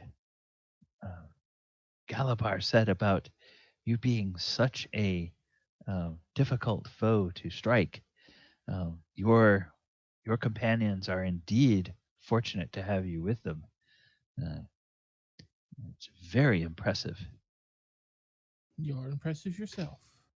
Oh, well, thank you. I have had many years of learning learning the sword. I almost had a sword in my hand before I could walk. It's where they start our training very, very young. And he said, "Well, in the go future, ahead." I intend to learn to pick up a sword myself. As much as Oh. I feel a connection to the mace, I need something more. Well, if our travels continue to have us working together, I would be happy to show you some rudiments. Although I'm not sure my swordsmanship would be as useful to you, but I could show you some basics. I would appreciate that. All right. Well, very well. And he puts his cloak back on and he goes and he picks up his other practice sword and he begins to make his way back down to the crew quarters. On the way, I presume he meets up with Galibar and tells Galibar he would be honored to practice against you in the morning. And I think that is actually a good spot for us to take our break. I know that Thardram just got here, but we'll go ahead and we'll take a little break. It's 3 after the hour. Let's go ahead and come back at my time, 4:15, but quarter after the hour wherever you are. Grab something to drink or take a little bio break or whatever it is. And for the benefit of the stream, I'm going to put us back on our slate for the Twitch. And I am going to put on the music. So if you're stepping away, just go ahead and mute your mic so that it doesn't pick up any ambient noise while you're gone.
All right. All right. Let me go and put our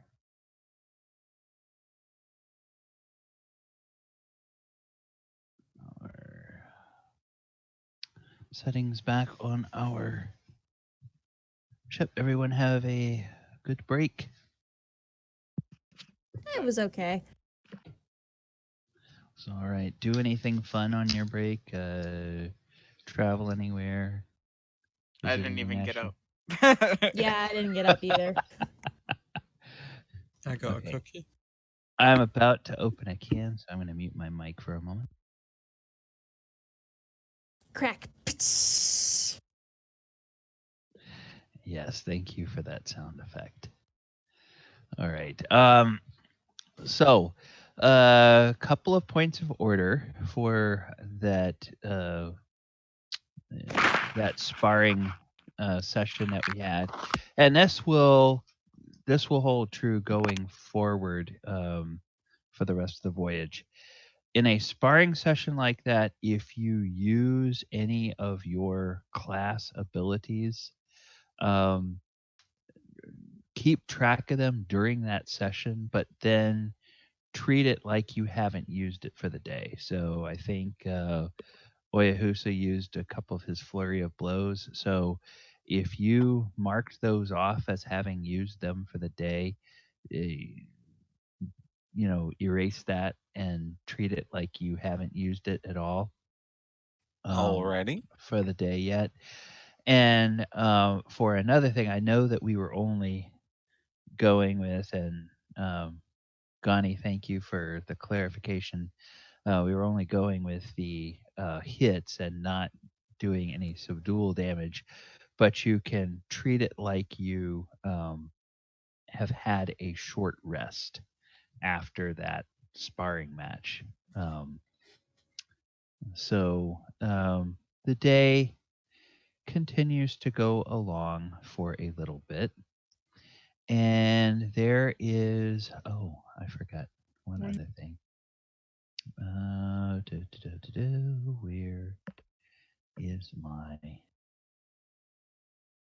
Where is my, well, of course they are not.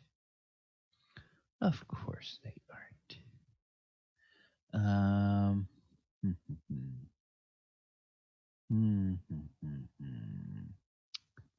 Yes, well. Oh, that's cool. That'll work. I thought they would use a small token for that instead of a medium-sized token, but that's okay, as it is a humanoid. Okay, and we'll say that there's this many guys on there. There's 2, there's 3. Something tells me he's getting an encounter together. Okay. We could We'll have only that guy hope. here, and we'll have that guy there. All right. So, there is a point later in the day. It can be later before lunch, or it can be after lunch.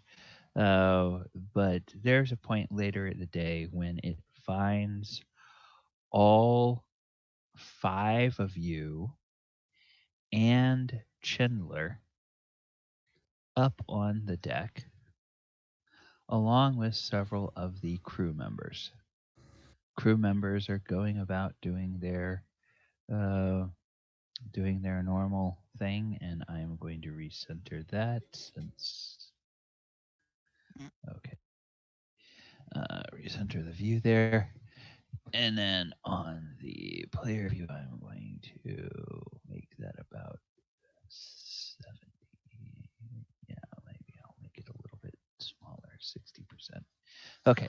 All right. So these gnomes are all about their normal tasks. And normally I would say no. I am going to say, because of the angles. Everybody make me perception checks.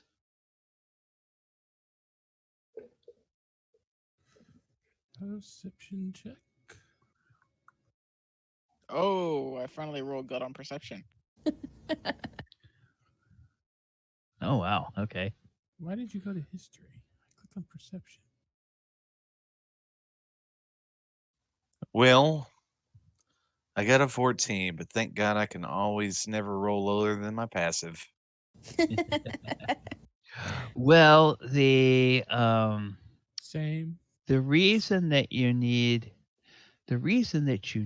a perception check as opposed to just relying on your passive is that you guys recall you're in a bit of an unusual situation because you are on the deck of a vessel that is some hundreds of feet above the surface of the earth. And unless your perception gives you the ability to see through solid objects, it would have to take an actual check to detect something that would be out of your field of your normal field of senses. Fortunately, Galibar and Ash, and it makes sense with the two of them being positioned up near the pointy end of the ship. There's some motion off to, you guys are flying south, so it would be off to the west, out towards the sea. There is some motion that catches your eye out in that area. And the motion that catches your eye is a pair of griffins Ooh. that appear to be flying in such a way as they are trying to climb up from underneath the vessel and look like they are quickly moving in what would be an attack vector, so that they will arrive at the deck of the vessel, at the deck level of the vessel, about the time they get to your ship. Are the two of you going to say anything? Galibar, you see what I'm seeing? Galibar looks. Galibar just looks really excited because he sees new creatures that he hasn't seen before and wants to pet one. Okay. Well, let's see if these things will be friends with us. Out of character, I have tamed griffins before with animal handling. So Okay, well, like I said, let's see if these things will be friendly with us. Thardram sees how excited Galibar is and realizes he's not just imagining things. And he turns around and is like to the gnomes near him. Is this normal? Looks like we've got incoming. And the gnomes go, what? And they look and they go, Griffins! We're under attack! And the Griffins don't have riders? No, the Griffins do not have riders. Okay, so this isn't Waterdeepian cavalry coming. This is wild Griffin. Oh no, you guys left Waterdeep behind a couple of days ago. So this would not be. Well, you never know. Yeah, it would. Yeah. There's no such thing as long haul over the skies Griffon riders that carry messages or cargo back and forth. Huh. Oh, look at that. Look at So Griffins? Did they say Griffins? Yes, they did say Griffins. You're like the coolest mount besides a nightmare. And so we're gonna do Griffin, and we're going to roll 2 initiatives.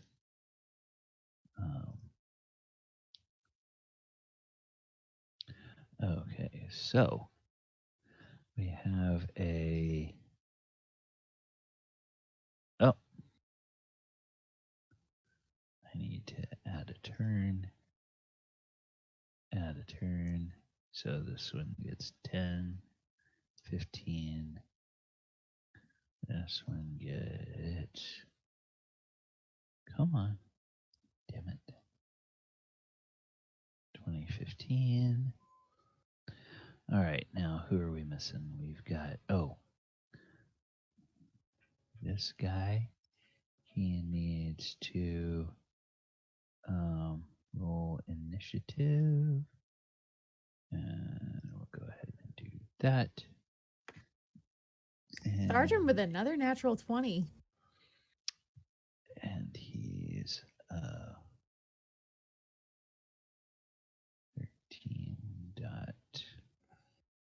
13.11. Okay, so Galibar we have on there. Adamant. It's what do we do? Oh, Adamant in 1911. Excellent. Of course, I'm the third to last to go. So let's put it in order and let's figure out who goes first. All right, Thardram, you happen to be right at the business end of one of those ballista by the deck, and a gnome will quickly run over to you, and he will hit a control which basically takes it out of its locked forward position. So now you can rotate it. And he just points and he says, pull that trigger and it'll fire. So if you have the ability to do a ranged attack on your own, you are free to do so.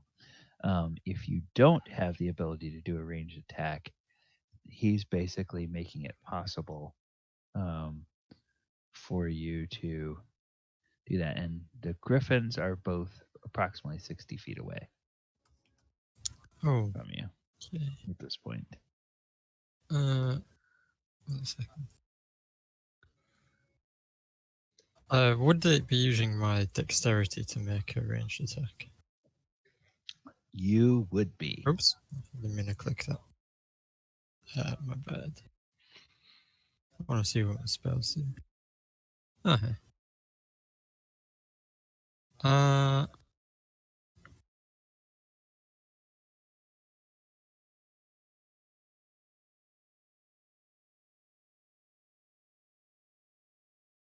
Yeah, I'm gonna be like, you know what? Pull the trigger yourself. Casually. Okay. Walk over to this side and start looking through which is his least favorite axe and ready to throw an axe. Okay. And this is. Ooh. Okay. So you're just readying an action to throw an axe when they get Yeah. within range. Okay. All right. Pretty much. So then it comes to the first Griffin's, well, actually the second Griffin's turn, but first one on the order.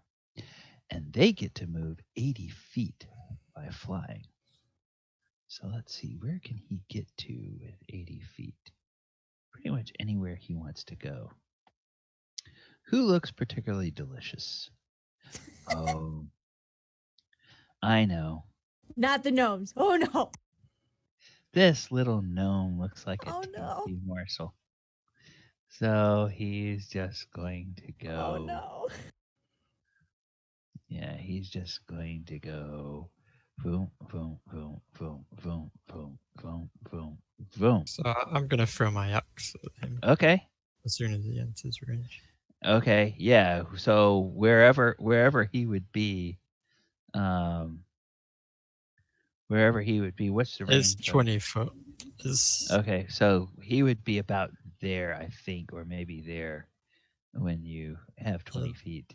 Does a 14 hit? AC 14. That does hit. Oof. Spicy. Minus 11 damage. 11. Okay. Yeah, well, let's see. Maybe that's going to yeah, that's going to slightly change his tactics. He's still going to attack the gnome with his claws, but now he's going to turn that beak and try to attack Thardram with his beak. So when he gets there, he makes the attack with the claws on the gnome. That hits an armor class 22. And that really well and truly hits the gnome. Deals 10 slashing damage.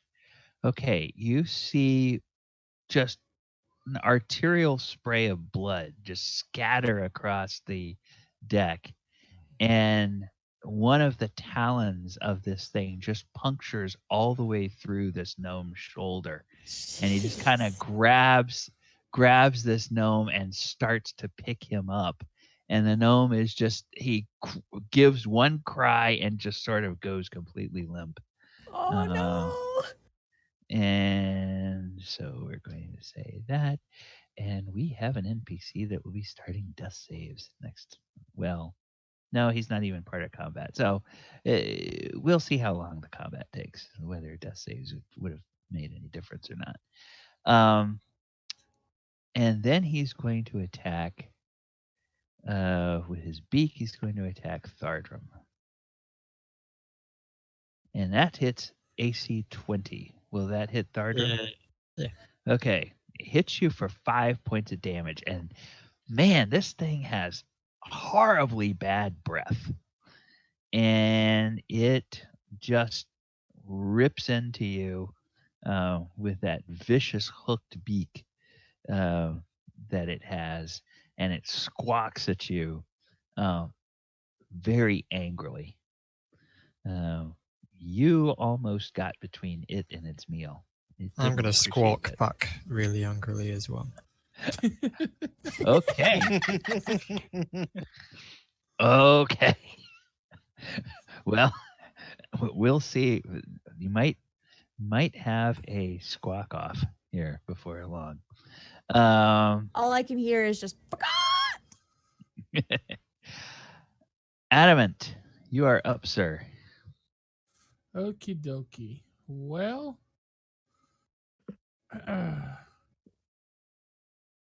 Adamant. So, let's see. I can move 30 feet. Yep. Is the gnome still in that square, or is it with the griffin? Oh, the gnome is still in that square. The talons have kind of reached out and grabbed it. And you can tell from the way the gnome is just sort of hanging there limply that if nothing is done for that gnome, he's surely dead. Right. So I can't occupy that square. Correct. You could go to this square if you wanted to. Too far. Too far. You'd have to go up anyway. Do you have any ranged spells? You are a I- caster. Yes, I do. Well, I was going to try to get him from the Griffin first. okay. So could you get here? I can get there, yes. Okay. Then you could engage in a strength contest to try to pull the gnome off of the Griffin's talons. If you wanted to do that, you could do a strength check. Oh, first I am going to cast. Now, if you're going to cast a spell, make sure it's a Yep. bonus action so that you can still have your action to do that if you want to try to pull the. Oh, that was a good roll. Okay. So, no, that is not what I clicked on. What are you doing? Okay, let's try this again. I'm casting Healing Word. Not sure why it did Cure Wounds. I'm casting Okay. Healing Word. Okay. Oh no. Not There still a we good go. roll. Yeah. All right. So the gnome sputters back to consciousness. He looks at you. He looks down at his shoulder and sees the griffin's talon sticking through it, and he and then he kind of goes limp. This time it's clearly from shock. Right. He is scared. So Scared Adamant is senseless. going to embrace this gnome and try to pull him away. Okay. He's So getting a Warforged hug. make a strength check, which will be opposed by the strength check of the griffin. And we'll say if you. Okay, that's 19. That's pretty good. So let's see what he can do. Strength check. Oh, yeah. He thought he had this. Clearly, he's distracted by, by attacking Thardram with his beak, and he doesn't have his claws closed all the way, and you just yank. And I'm gonna say back up 5 feet. We'll just give you like a little bonus. So back up 5 feet, and this guy. The gnome came away a go. little too easy. Is what happened there. Yeah. And now you have an unconscious but not dying gnome there with 6 hit points. So, Zandri, you are up. Okay. One question before I decide which action I'm gonna take. Did I see what the gnome pulled to make the ballista here active? I think I get to go before her. I don't know why it didn't auto. Yeah, he's got a 16.18. So yeah, I don't know why he's not on there either, but yeah, Oyo should go first. Oh, you know why? Maybe did I not put us in order? Also, in terms of using the button, we're a level higher than you. What? Zandri You're asked. you're not making any sense. Oh, yeah. She's saying that they're. Zandri wanted to know if she had seen the button that was pressed. Oh yeah. You're down on the lower deck. There's this ladder here, so that's probably like 10 feet up. Although I'm not making it cost any extra movement to go up the ladder. Because you guys Okay, are all good to know. spry. Oyo's turn. Yeah. All right. Oyo's gonna move swiftly over to this Griffin. Okay. And it's gonna make some attacks.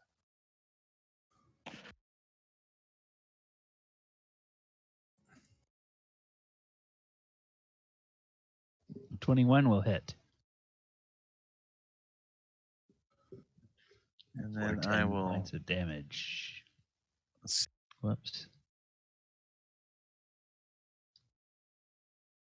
I'm going to take. It's my bonus action. I'm going to get into patient defense. Okay. And that's my turn. Okay. Zandri. Now, you probably did not have an angle to Yep, that's fine. necessarily see. However, you have been on this ship for a couple of days, and you notice that these guys are the ballista. They have they're kind of locked into position. There's a couple of little controls underneath them. You can, if you want, for a free action, just like make me a percentile roll and see if you grab the control that lets you tilt the nose up or down, or whether you grab the control that lets you move it side to side. Nah, that's fine. If Zandri didn't see how it works, she's not going to bother with it. She Okay. has weapons that she knows exactly how they work. So Okay. she's going to see that Oyo and Galibar and Thardram have this guy covered, but there's this Okay. guy coming in, and there's all these gnomes over here. So she's going to pull out her short bow, which has a range of 80 feet minimum. Okay. Maximum, so he should be in range perfectly fine. And Yep. she's gonna say, "Get the fuck out of here!" And she's gonna do a menacing attack on this griffin. Okay. Does a 16 hit? A 16 will hit. Okay, so superiority dice and the short bow damage. So it's 8 points total, and he needs to make a DC 14 Wisdom save, or he's frightened until the end of my next turn. Okay, so -8, and then it's a DC 14 Wisdom save, Yup. and Natural one. So it's just like, get the fuck out of here. he's like, shit. Huh? He didn't expect that. Well, whatever he was thinking, this thing was gonna be. That definitely wasn't it. Boy, get your ass out of here before you get jumped. And anything else? Anything else before we? Yes, actually, she's going okay. to use her movement to go 5, 10, 15, 20 to get over here near these guys if anything happens to them. Okay. All right. And Galibar. Adamant, cautious, Adamant. I'm gonna. Did you see that pun he just posted?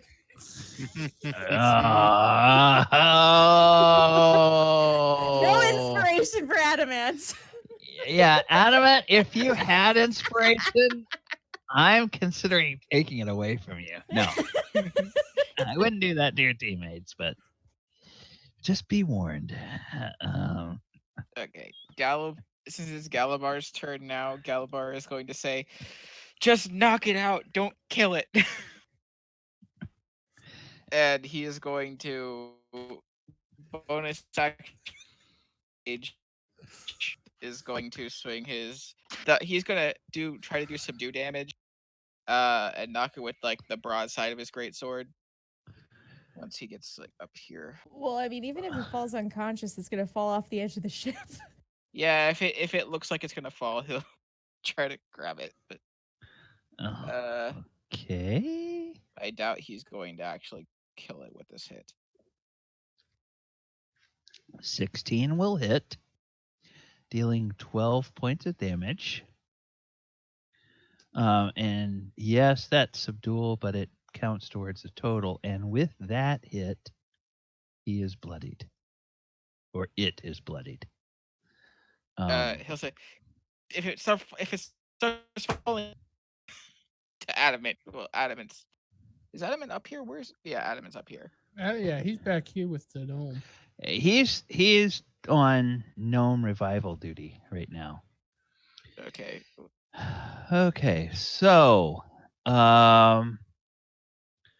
Chandler. Can we please move Galibar off Oyo, please?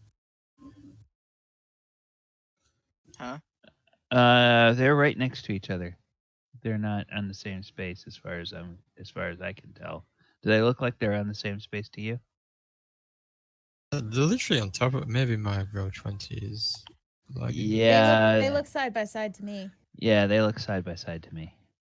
Okay. Okay. I'll just refresh. Carry on. All right. So Chandler. What do we do? Okay. Okay. Then. Okay. Ooh. Ooh. Okay, so how many of these does he get? He gets. Okay. He is going to see what Zandri is up to. And he is going to make a decision that 1, 2, 3, 4, 5. And then he's going to move over here to 6.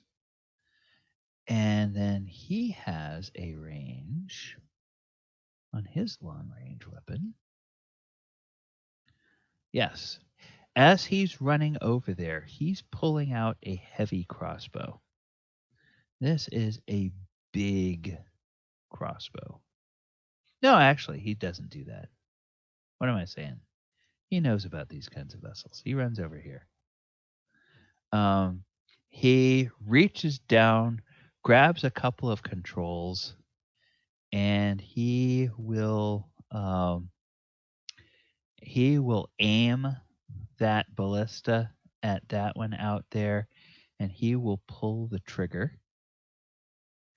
And he hits it and deals 20 points of damage to it. This big bolt just flies out and catches that thing very, very square. And and he quickly sets about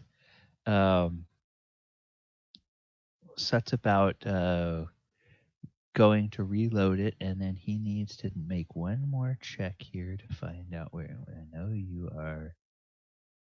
Oh, good, you are, but you're not, and you're not, and you're not. Okay, all right. So, and this Griffin, he's scared. Yep, so he can't actually get any closer. He can't get any closer. Now, does he get a saving throw at the end of his turn? Let me double check, but I think the answer is no. I think it just lasts only until lasts till that turn. Yeah, he doesn't get a saving throw, but it only lasts until the end of my next turn. Okay. All right. Well, he that's fine because he's got this big, huge ballista bolt in him, and he squawks at the ship, and he bites at that bolt with his beak, and then he takes one of his claws and he goes up and he tries to grab that bolt like he's going to pull it out. And that's what he spends his turn doing.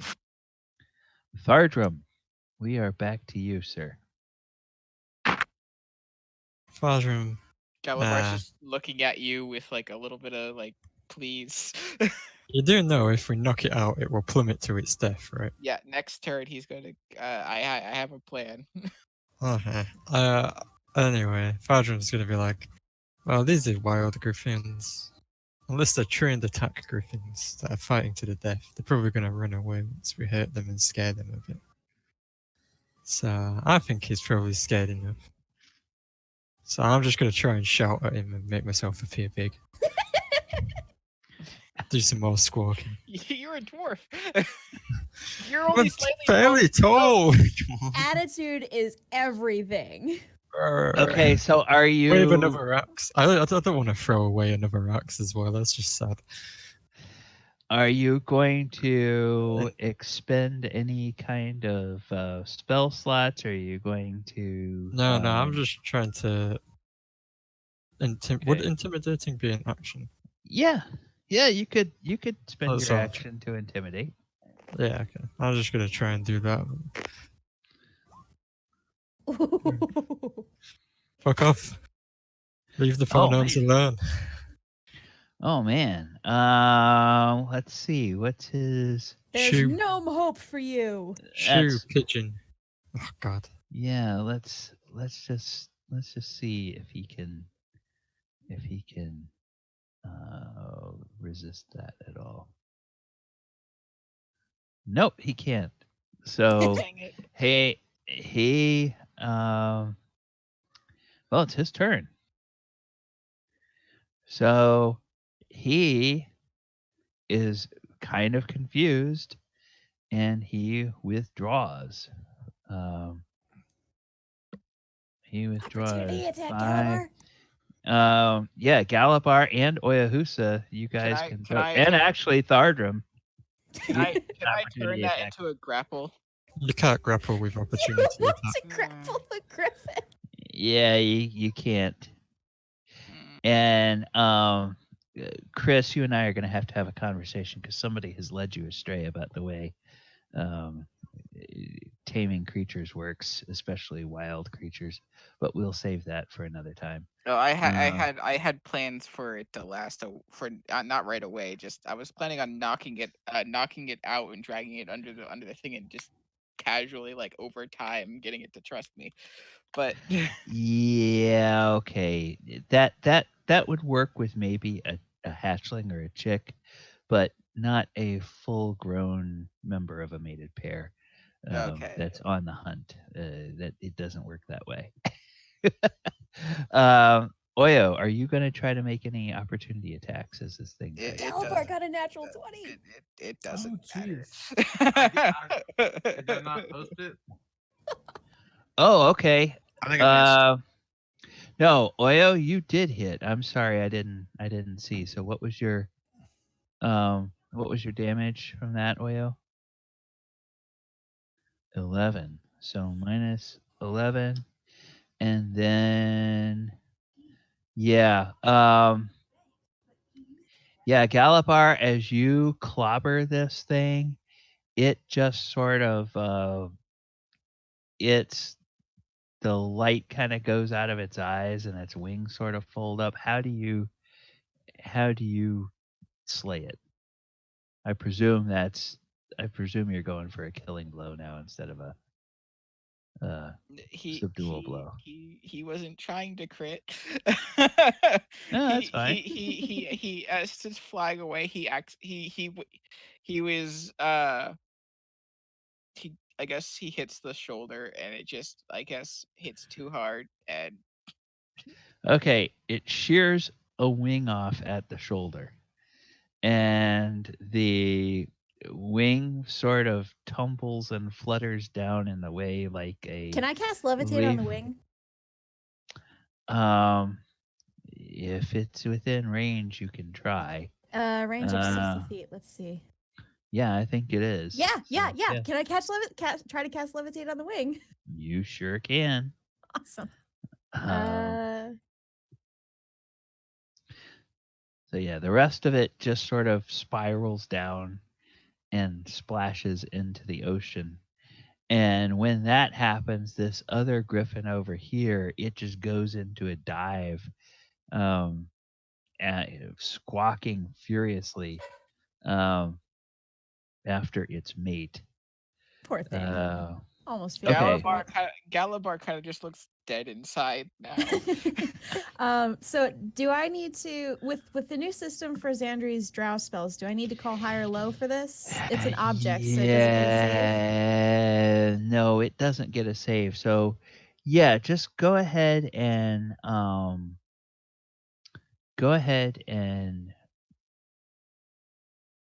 just go ahead and cast your spell. It doesn't Okay. get a save. So all right, so Zandri reaches out, whoa, whoa, whoa, and casts Levitate on the wing. I want that. okay. So there's this, and this is going to look absolutely horrible. But you all did this to yourselves. So it starts a little bit like this, and it goes a little bit like that, and then it comes a little bit like that, and then it connects there. That's a passable wing. Okay. So, except for whatever reason it didn't treat that all as one object. Okay, fine. I'll just have to select the whole So damn thing. Zandri's going to try to levitate that onto the ship, and then she's going to try to salvage feathers from that. Okay. She levitates it over there. These gnomes, they all scurried the hell away from that thing, and as it gets closer, they all try to get away from it. You all have no imagination. And they're like, "Are you crazy? The other one's probably going to come back after that one is dead." And as you all sit there, indeed, there's like a beat.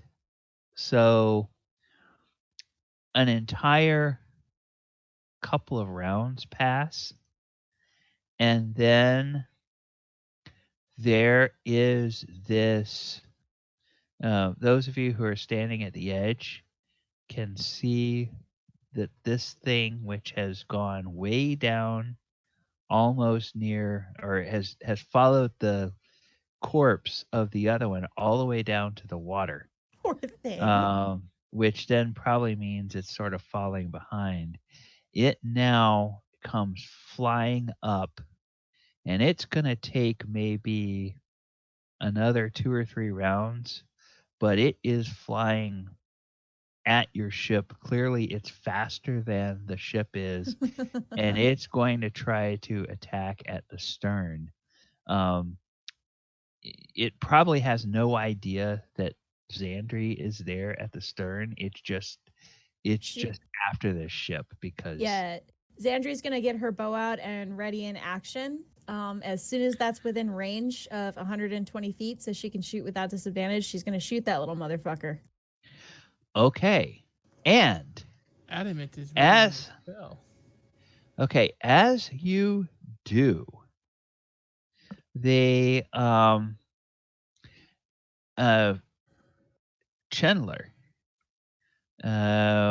he actually relocates during this time, and he comes up to this one, and he begins to limber it up, but he realizes, okay, he can't really shoot down through the deck at this thing. He's going to have to wait until it gets there. But as he sees you getting ready to draw a bead, he looks over at you and he says, "You've got this, soldier." And you feel a little burst of confidence. And you will actually gain a D4 to your attack roll. Nice. Guess who's a bard? Yeah, I'm aware of this. That's what Zandri says in response. I mean, if you will boost her confidence. Yeah. Yeah, it's a mechanical boost for you. Okay. What's everyone else doing? Oh, well, yeah, what is everyone else doing? Adamant, are you going to head back towards the back of the ship when you notice all this stuff going on, or are you Yes, he is. Okay. Didn't have anything really ranged, but he's gonna head back there to watch at least. Okay. All right. So you have plenty of time. You can just move yourself back towards the back of the ship, wherever you'd be. Oyo, you can see all of this unfolding, and like I said, it takes several rounds, so you have plenty of time to get anywhere that you want to get.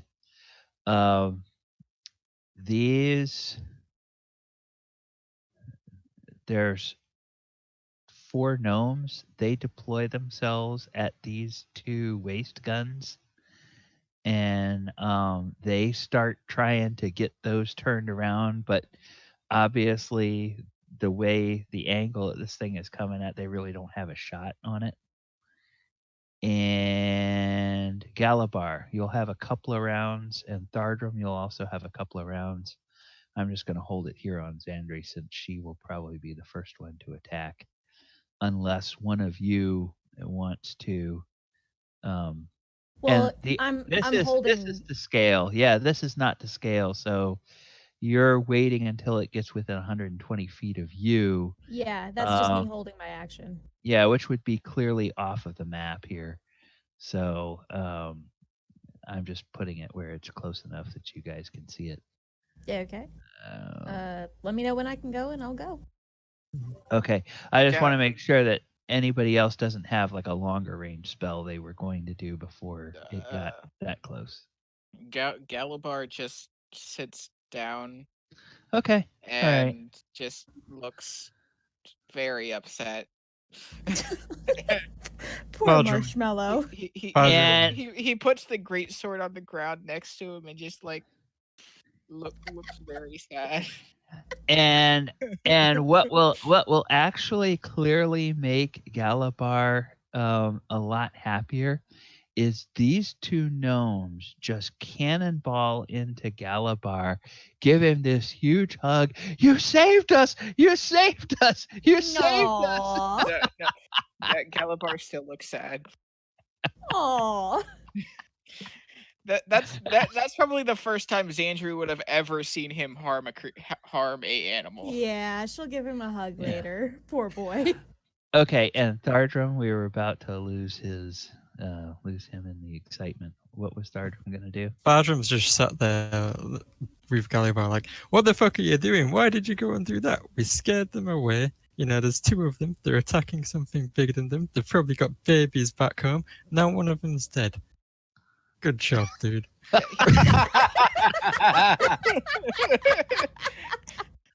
Oh my god! Oh, he should know that I didn't. Salt in the wound. You say you love animals. Apparently, that doesn't apply to birds.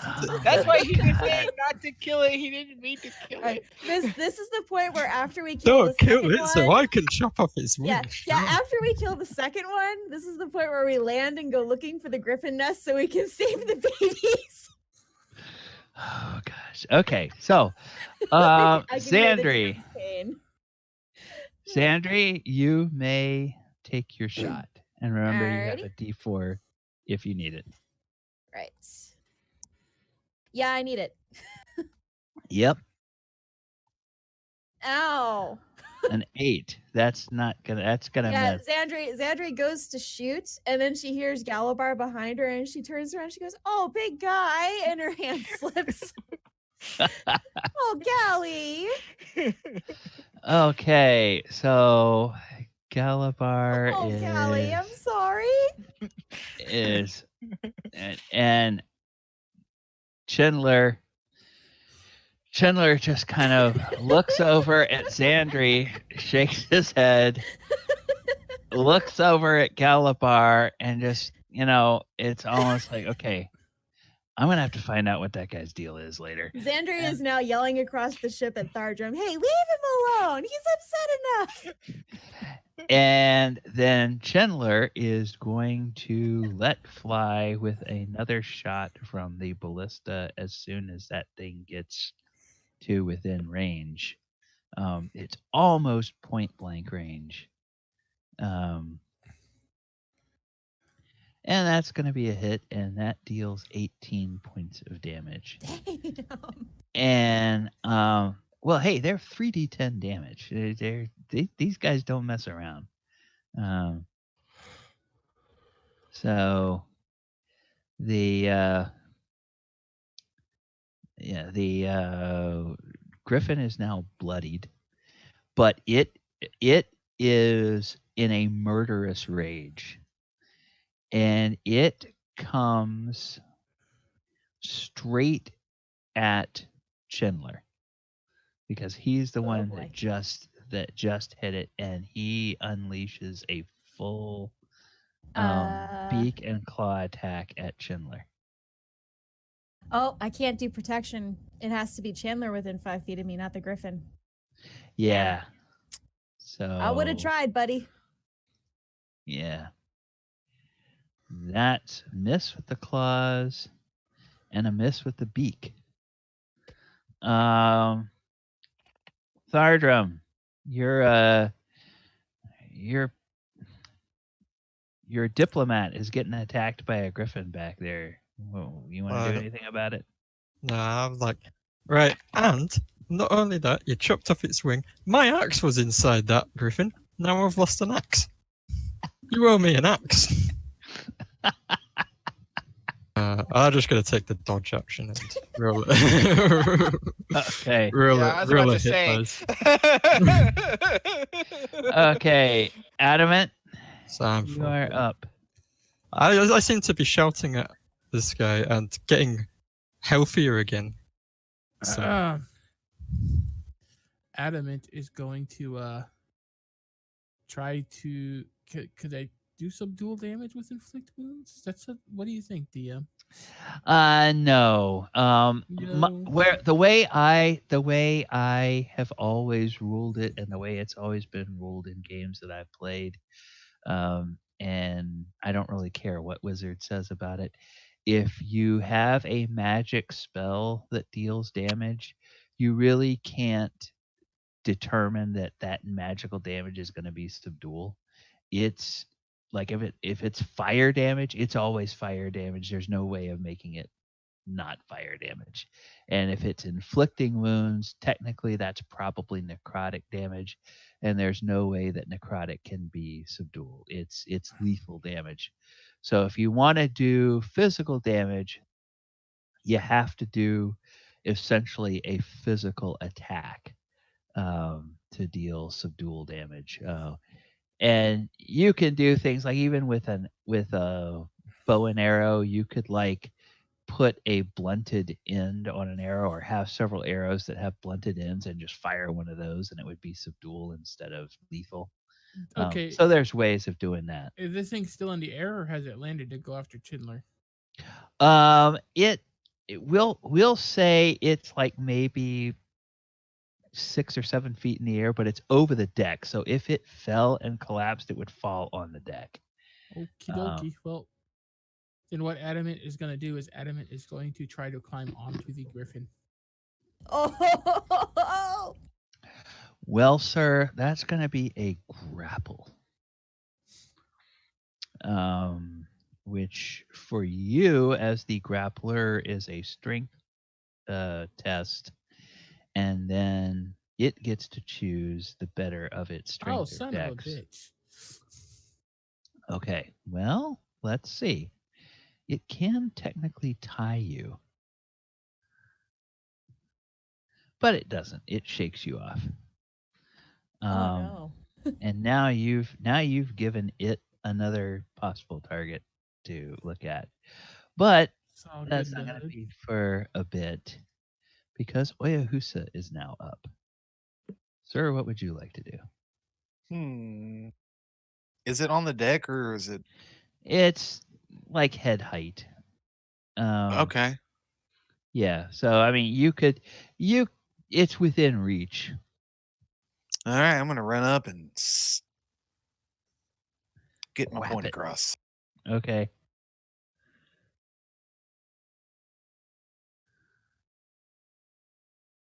Oh, that's a miss. Oh boy. That's my turn. Okay. So not gonna use a bonus action attack for anything. Has it taken damage already? Oh yeah, It's bloodied. It's bloodied. All right, I'll flurry of blows it. Oh. Okay. That's a hit. For 6. Okay, it looks kind of wobbly. A couple of feathers fly off. And another 20. That's a hit. For 7. Okay. How do you kill it? Oyo would just stab his spear underneath his neck into his skull. Real quick. Okay. Well, since your flurry is unarmed. Oh, that's strike, right. Yeah. Okay. Yeah, you Alright. you just sort of do that little monk punch where you kind of have your knuckles folded over and you just jab it right in the neck and you hear this crack and his neck goes limp and he falls to the deck. Or were you intending to do some dual damage with that? No. That's okay. All right. So we now have a dead griffin on the deck. Woohoo! More trophies. Wait, I need to move this over here so that I can actually see to make him dead. Then I'll put him back in place. Okay. And yes, after everybody gets moved, I'm going to need to do something about that wing, that horrible looking wing there. Before we end initiative, can Galibar do one thing? Sure. Now, Thardram smartly took the dodge action.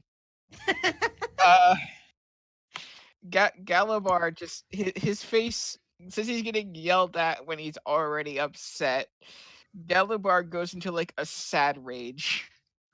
Uh-oh. And it's a tantrum, that's what that's called.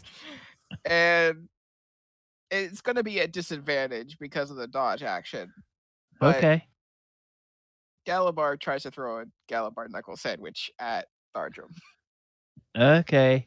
Is a 16 hit? Yeah, well, a 16 hit? No. Okay. So whoa, I was joking about the X. Look, Oyo's just punched one over there. It's probably still alive. You can go look at it. You're going to freaking destroy his psyche. Not my fault.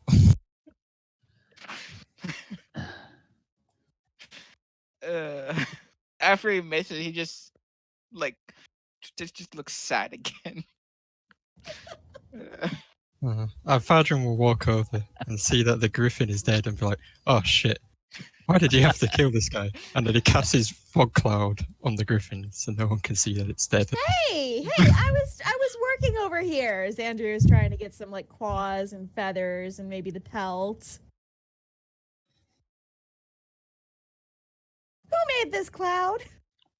Galibar, I don't think he's in a good state right now. I don't think he should be seeing that you killed the other griffin as well.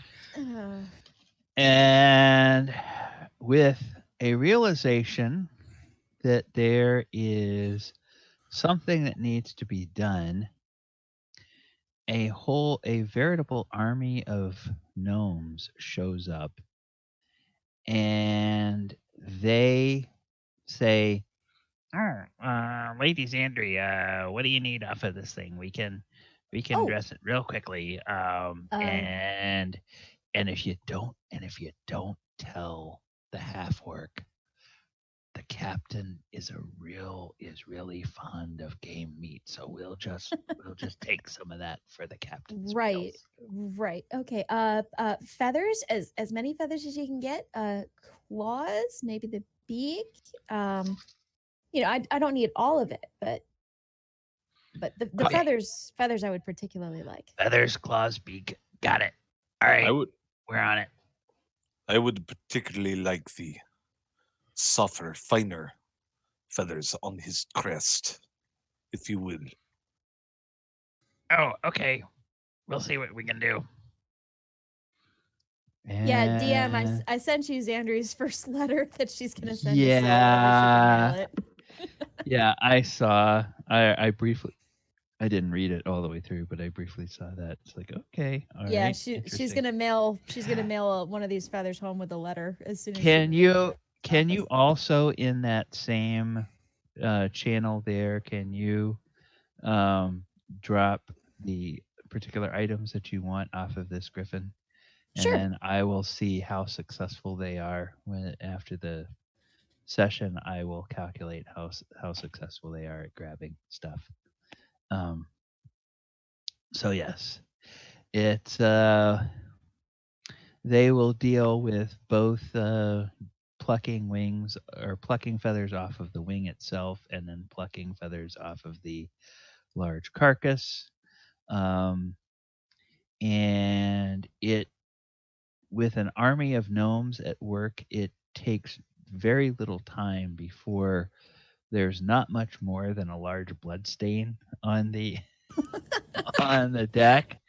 And they cart some stuff away, and then at a time, especially when Galibar is not looking, there's like a coordinated heave, heave, ho, and then the rest of the carcass tumbles over the back and falls down into the ocean. Zandri, while they're doing that, will go over to Galibar and she'll just, hey, big guy. How are you feeling? I didn't mean to kill it. Oh, sweetie, I know. And she'll just kind of like pull him into a hug. Life is over with quickly. Oyo looks over. I guess he walks over to Thal. Okay. And he'll say, I don't see what the big deal is. Yeah. Also, I'm not really sure that, having your wing cut off and plummeting to your death is very quick. But, Thardram, shut up! She'll just be kind of like plugging Galibar's ears with both her hands. Indeed. It would probably be quite painful. Oh, yo, really? Must you two be like this? Well, technically, it fell in the water. Adamant, you're at the stern. He can't hear you. And Chandler comes over and he says, you all fought very well today. In melee, you are most impressive. Are any of you injured? We have a little bit of a broken heart issue here, but I think that we can handle that. She's just kind of like gently stroking the top of Galibar's head and hugging him close. He's just there. And Chandler looks at Galibar and says, oh, do you follow the ways of the druid? No, he's just but really fond of animals. I really like animals. Ah, yes. Well, there are many in Ravnica, many among the Selesnya conclave that have a fondness for animals. Should you make it to Ravnica, you may enjoy discussions with them. They may be able to show you many wondrous creatures and ways of bonding with them. I have fought many vicious creatures, and unless my experience is completely misleading, I believe that these were intent on hunting for food. I don't believe that we would have succeeded in driving them away. I think the only choice was either for them to die or for us to die. It is sad, I know. And he seems to be genuinely he genuinely respects Galibar's perspective on that, but also pretty philosophical that war sucks and sometimes it's either your enemy dies or you die. and you don't always have a choice in a third option. So, and then he leaves you all to comfort your friend, and he You all? It's like three out of the 5 here seem to be enjoying making it worse. I'm Oh, yeah, whispering. Oyo whispers to Thardram. Well, this puts a whole new meaning to wings and nail, my friend.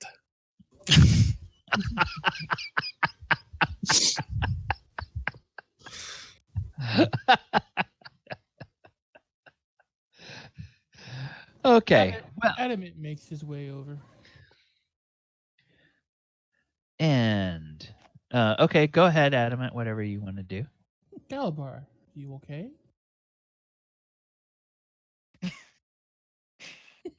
He doesn't say anything. He just shakes his head. If it's any consolation, Galibar, the water might have broken its fall. Adamant! Is there like a bucket or something close by, Gally? There's Oh, always sure. mop buckets there. Yeah, it's Yeah, just like there's chuck a bucket at Adamant's head and see if she can get it on top like a game of horseshoes. Okay. That is not helpful.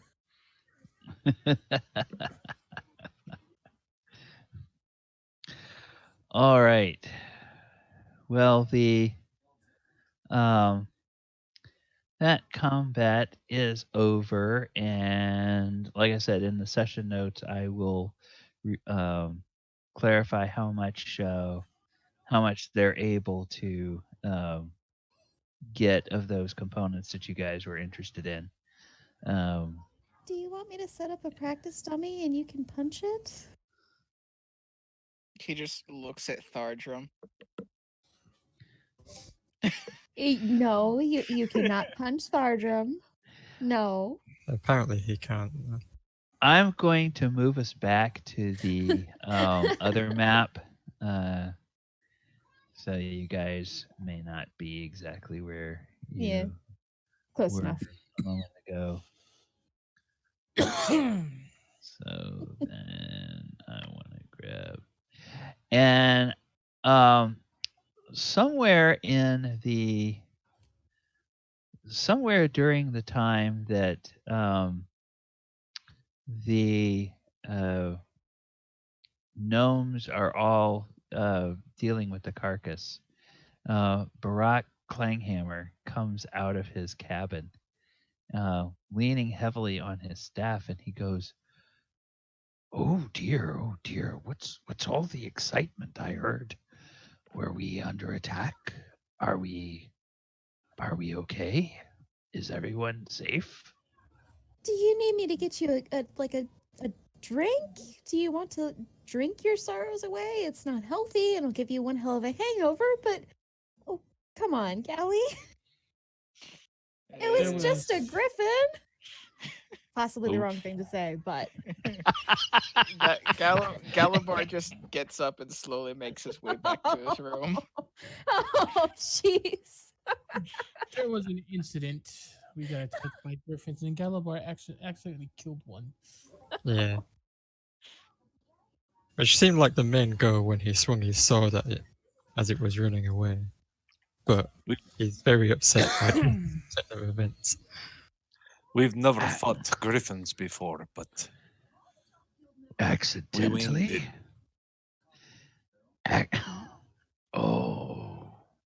And Barak looks at Oyo, and he shakes his head, but there's a little smile.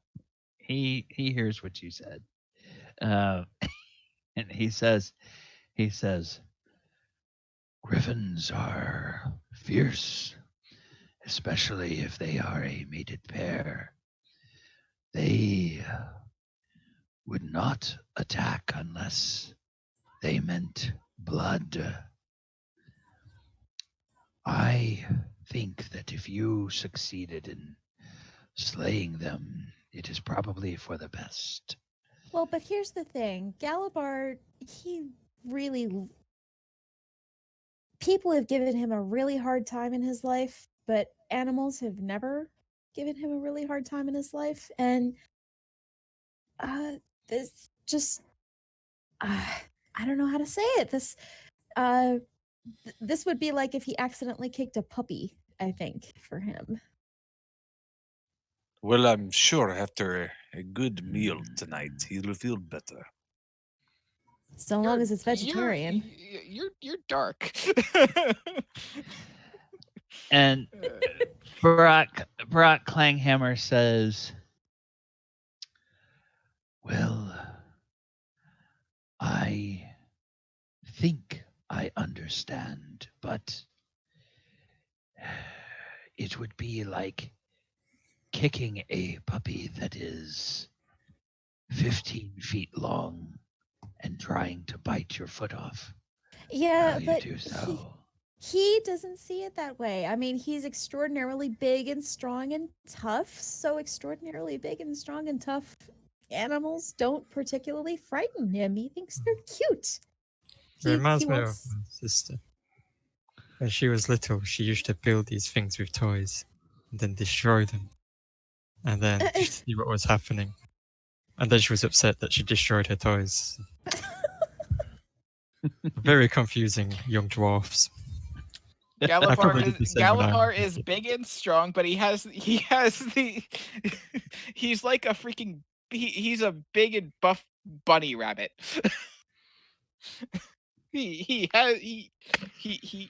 likes cute things, and he thinks he thinks that animals are cute things. Yeah. But Barack, is there? I wouldn't know. Is there anything decently drinkable on board that would get him completely and totally smashed? Well, I have my private stock that I would be willing to share. The gnomes also have some passable drink. Maybe that one that almost got taken by the Griffin would know something. Oh, was one of them injured? Oh yeah, really badly. Adamant pulled him off of his claws. I mean, the poor little fellow, he was completely speared through. And Adamant just yanked him right off and healed him up. But I didn't just yank him off. I healed him first, and then I gently pulled him away.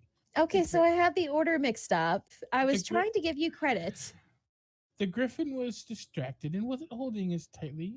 Otherwise, I wouldn't have just pulled him away. Well, that was well done. And Barack Clanghammer reaches over and gives Adamant's arm a reassuring pat. It says, I am certainly glad you were with us today so that you could provide healing to the crew. I must have a talk with young Galibar. Excuse me. And he then starts to make his way over towards the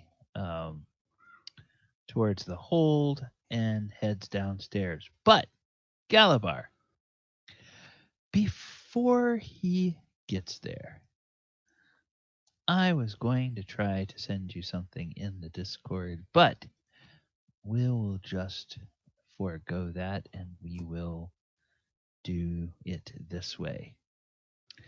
Rewinding time a moment, when the Griffins were attacking and you were there with your sword, and you made the fatal blow, there was this explosion of glee and gloating that you sensed coming from your brooch. And this voice in your head said, yes, kill Kill all of my enemies. Yes, destroy Oh them. God! Very No. good. No, Good, no, no, Galibar. no. Embrace your rage. No. Destroy them all. This is just a break Galibar session. Oh, my Zandri like goodness. grabs Oyo's shoulder and pulls him aside. This is time for desperate measures. Do you have any teas to fix this? Oyo looks over at Galibar, looks back at Zandri. Galibar's in his room now. Yeah, Galibar's down Oh, in he's the in his cabin room. by this Yeah, point. he's in his room being very sad. I do not think that the tea will help his current state, but Well, you said it promotes balance. He is definitely off balance right now. well, do so you are just- you. Does that mean you're going to drink tea also? No. Okay, then. What makes you think he will? If I ask him nicely, maybe. Perhaps later I will have tea with him.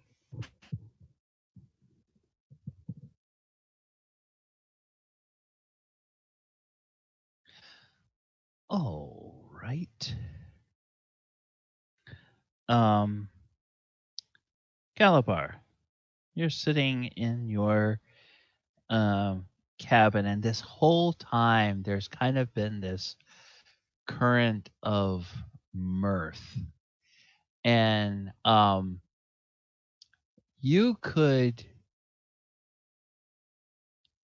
It's clear that the communication or any communication you're making through the brooch has to be intentional. And so you're it's not something like where all of your random thoughts are being picked up. But there is a redoubled amount of glee. And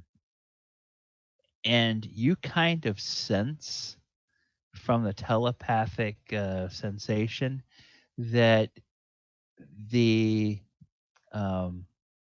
Xanathar believes that your state of mind is such that you now realize that you are well and truly his creature, and that you're kind of beholden to him whether you want to be or not, and that just makes him all the more happy, because there's a part of him that just really enjoys lording power over other people, especially people that feel like they're in a no-win situation. So while that is going on and you're sort of feeling miserable about everything that's happening, there is a gentle knocking at your door. And it sounds like maybe a wooden staff or something is knocking at your door. Galibar will just get up slowly and open the door and go sit back down in his bed. And Barak Clanghammer is standing there and says, "May I come in?" Yeah. Okay, so he goes in here. Yes, these cabins are a little cramped, but that's fine. So he goes in and he finds a little stool to sit on, and he sits down. He says, "Your friends told me that you were very troubled by the events that happened today. Do you wish to talk about it?" I didn't mean to kill it.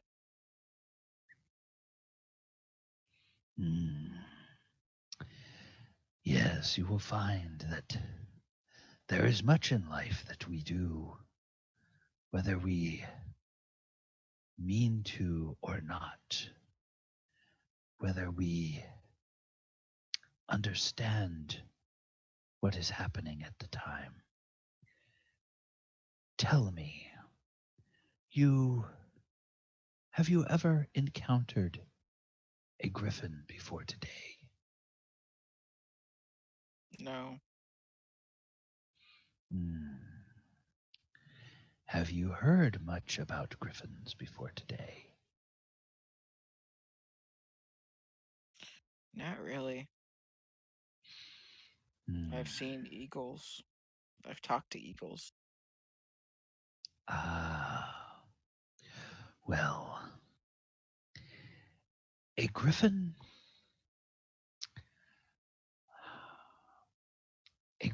is something of an unnatural creature.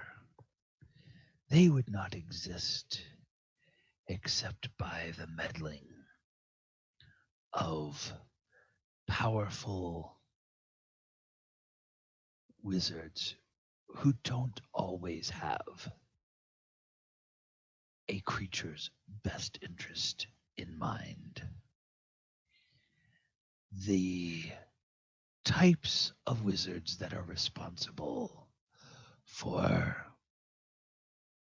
you might say, abominations like the griffin are the same kind that take delight in the torture and pain of others. As a result, the creatures they create know only hunger, destruction, anger, and rage. I know that to behold a griffin, it looks a majestic and wondrous creature, but beneath the feathers and the fur is a heart of evil. Please do not be so hard on yourselves. If you had not struck the fatal blow, then it's likely that some of your friends, or perhaps members of the crew, would be rent to pieces in the talons and the beak of that creature.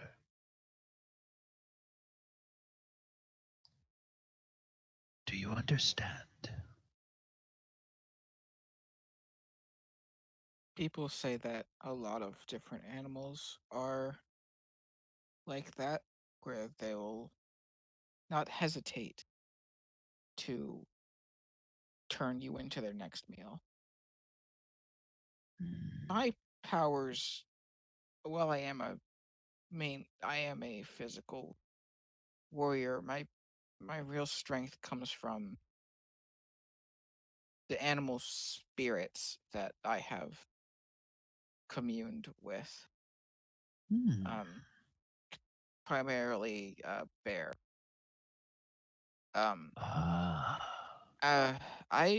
When I was in Waterdeep, I used to occasionally leave the city and go out into the forests.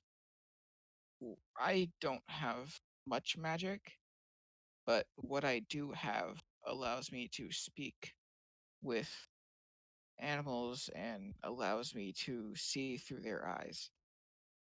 I have talked with wolves and bears. I have seen through the eyes of a soaring eagle. I have a special connection when it comes to animals, much more than people. So it hurt quite a bit killing that creature. Yes. I believe I understand, at least in part. I will tell you what, Galibar. Tonight I have invited Oyohusa to participate in a meditation ritual. Will you join me tomorrow night in my cabin? We will meditate on these things and the spirits that give us strength. I also perceive that you are one that many may not think is wise or smart, but there is within you a strength of spirit. And I, for one, believe it will always guide you true. Mayhaps you are one special type of person that can reach whatever spirit dwells within creatures like the Griffin. But I would counsel that you would better try with young. As they age, they get more angry and more hate-filled. If there can be saving in the sense of rescuing the soul of such a creature, I think it would be easier when it is newly hatched. And while Barak Clanghammer is talking to Galibar, actually, as soon as Barak Clanghammer came into the cabin, the laughter that you felt coming through the brooch stopped.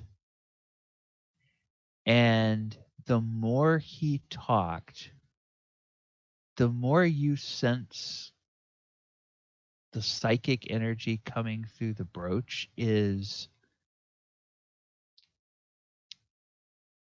anxiety, maybe? Almost fear. And as Barak talks and you mention the bear, he kind of looks at the pelt and his eyes pass over everything, and then he sees the brooch and he just focuses on that brooch and he just stares at it intensely for a moment. And roll me a perception check, if you will, please, Galibar.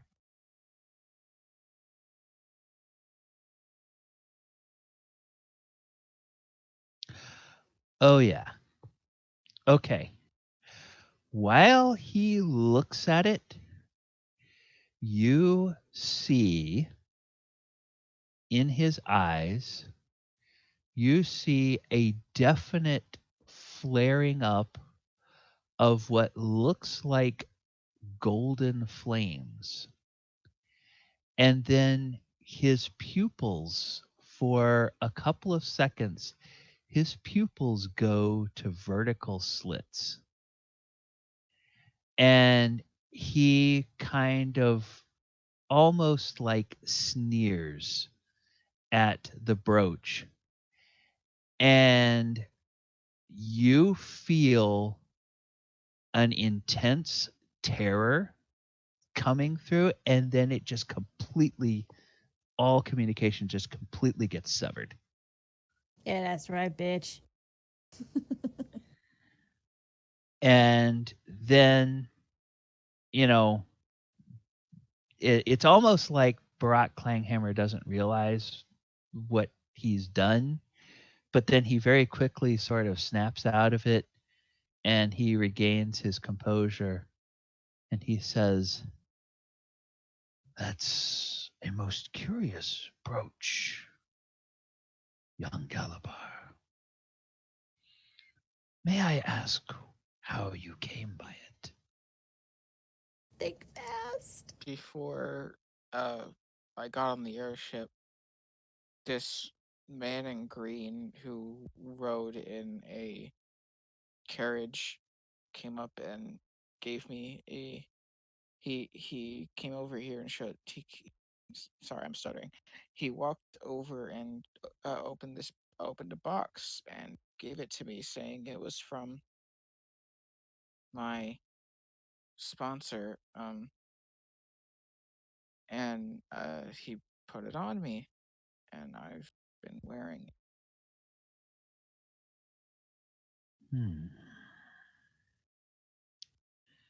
And do you trust this sponsor of yours? Yes. And was this man in green known to you prior to your meeting him? I had never seen him before. So you have no way of verifying if he really does know your sponsor. No, but she knows a lot of people. She's one of the more successful people working in the as an academic, so I assume she just knows a lot of people.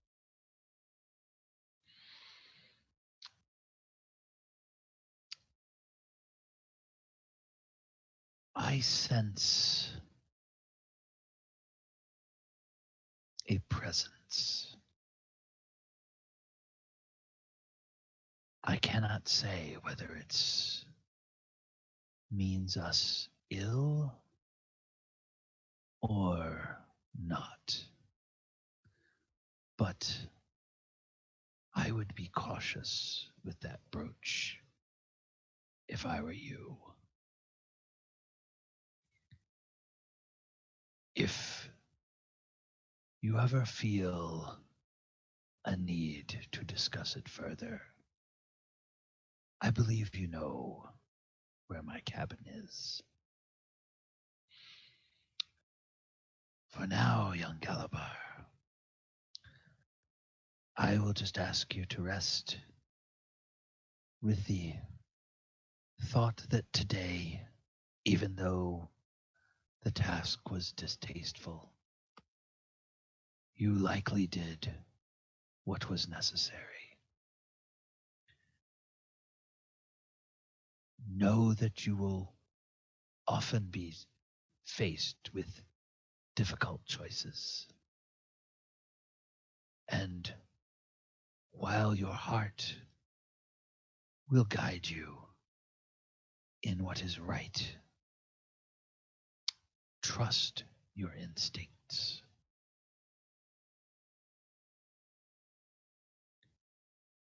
Be well. And he reaches out and he just lays a hand on Galibar's forearm and gives it a little squeeze. And, you notice when he touches your arm, his hand is warm, um, a lot warmer than you would normally expect for someone of his apparent dwarfness to be. But it's not uncomfortably warm. And he gives you a little smile. And then he pulls himself to his feet with the staff. And he turns as if to leave. You going to say anything to him or you just let him walk out? I let him walk out. Okay, he walks out and he closes the door quietly behind him. And then he makes his way back up to the deck back up to the deck and then makes his way into his cabin.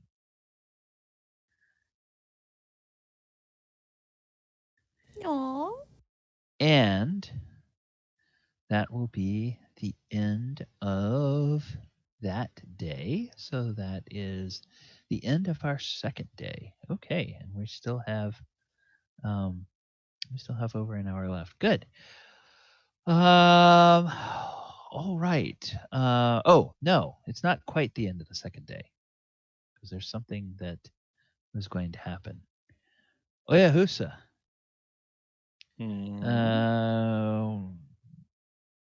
Night falls. Are you going to take Barak Clanghammer up on his offer? Of course. Okay, so you go on into his. If you want me to, I'll go ahead and move you into his cabin and then recenter the thing there. And there's our view. Okay. And he has a really nicely appointed cabin. He's got a very large bed over here. He's got windows where he can look out. There's a well-appointed bookcase.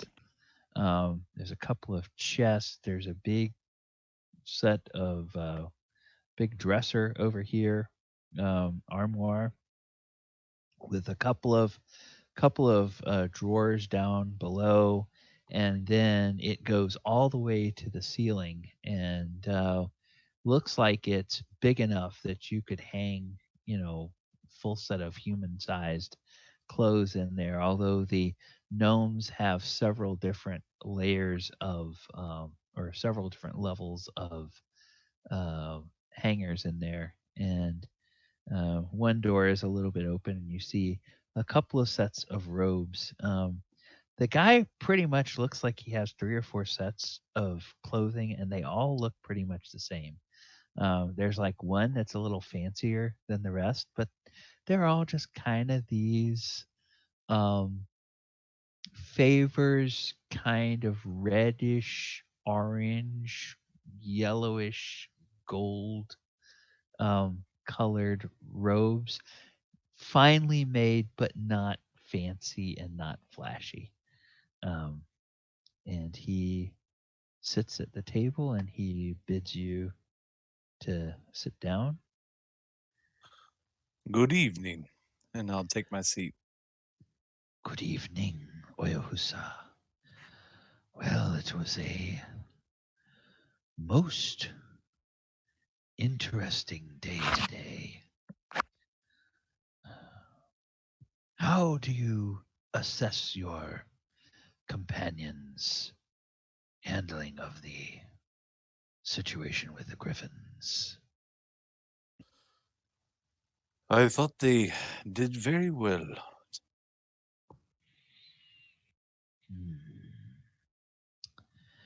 Yes. I think they handled themselves well. Your companion Galibar has a surprisingly gentle soul for one in his profession. But I think he is wiser than many give him credit for. Yes, I can see that as well. So, I told you that I would discuss some of the dwarven meditation and share some of my meditation practices. And tonight, I would like to talk about my meditations on the air. It is rare these days that I get to experience being in the air like this. Although there were times when I was younger that I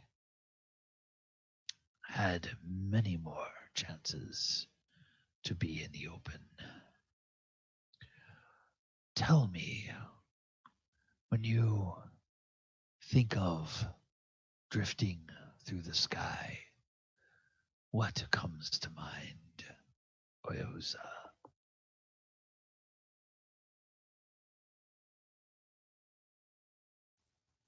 Hmm. That is a good question.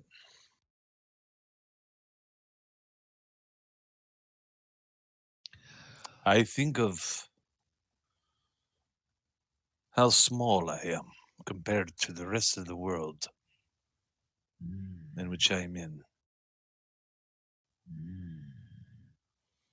You get a much broader perspective. I feel Yes. freedom.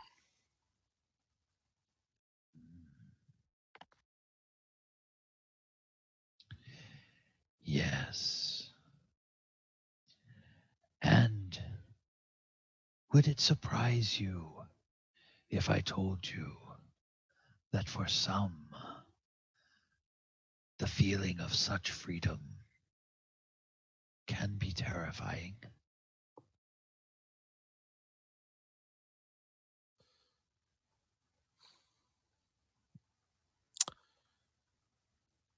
Yes, I guess that could be true for some creatures. Take many of my brothers and sisters of the dwarven race. We are many times born in cities beneath the earth. We spend much of our lives mining. We seek the comfort of being surrounded by the strong, sturdy, unshakable stones that lie at the roots of mountains. Take one such as this, many of these, and bring them to a place like this, where there is nothing above them but sky, and nothing below them beyond the slim deck of the ship, but thin air and water or ground far below. And they could be nearly catatonic with fear. It is good to remember that while we may be small, when we are free, we are able to choose our destinies. And we can choose the path that we follow before us. Often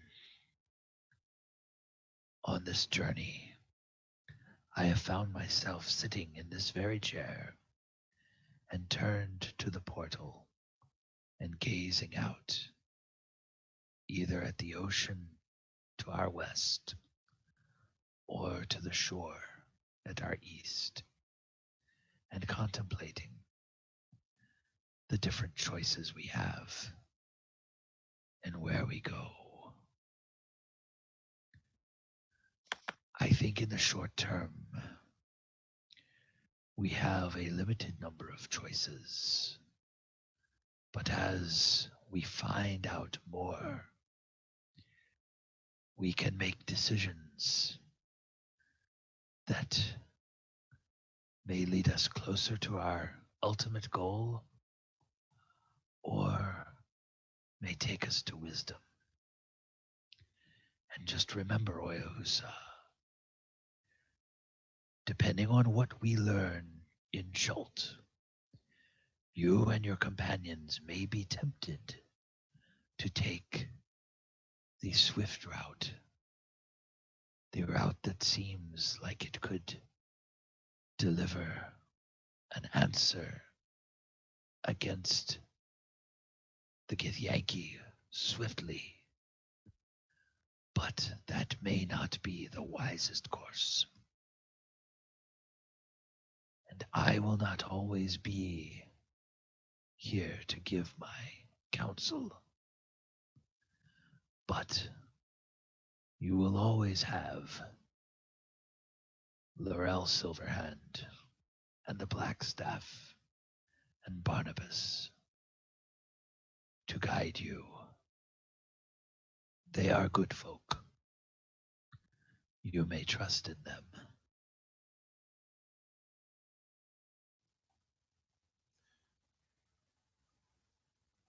I will remember your wise words, and I will try to keep my companions safe and on a good path. But as for myself, I tend to be more neutral in these things, if you know what I mean.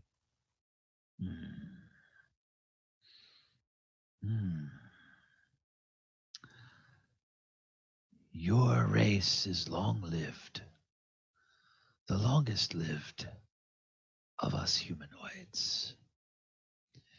And there is much wisdom passed from generation to generation. It gives your people the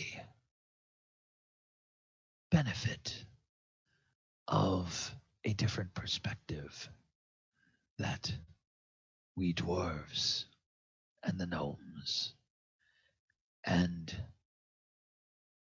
the lives of the fleeting humans never will be able to understand. I believe that it is wise to keep your eyes open and explore all possibilities before making a firm decision. But do not allow yourself to be paralyzed by indecision. I see in you the ability to be decisive. And I also see the heart of one who listens. Good. I think your companions will need that. I think all of you will come to rely on each other more than you can imagine in the months and years ahead.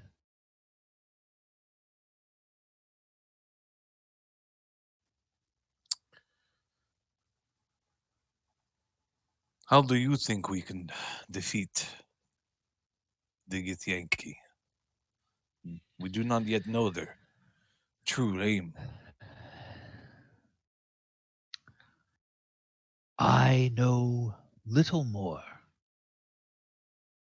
Actually, I know nothing more for certain than what has been shared in council with you.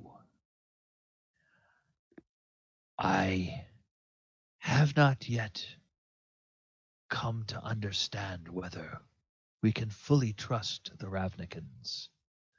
But after their initial misstep in judgment of our culture, I believe they are showing an earnest attempt to be our friends until they prove that they are leading us false. I would have to at least consider what they tell us.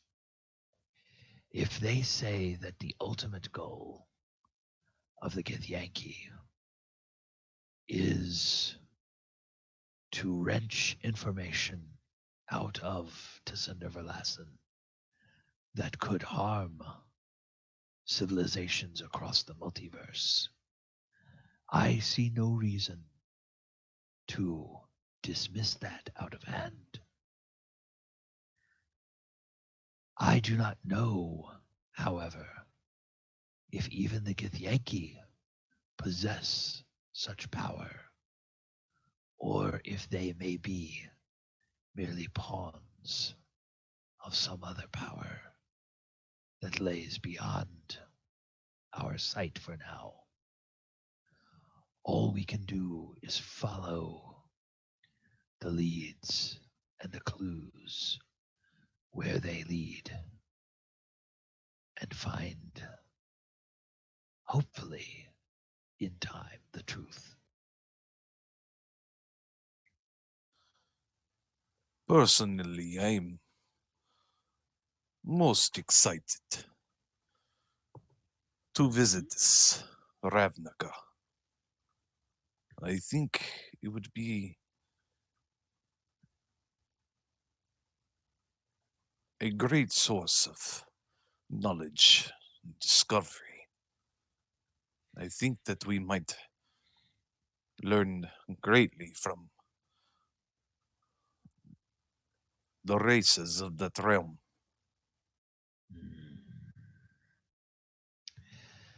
Yes, well, I will tell you a small secret.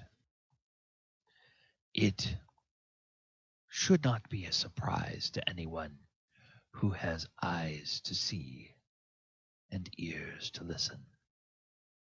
But among our strongest allies in Waterdeep, I believe it is the Blackstaff who sees the most immediate possibilities in a further alliance with Ravnica.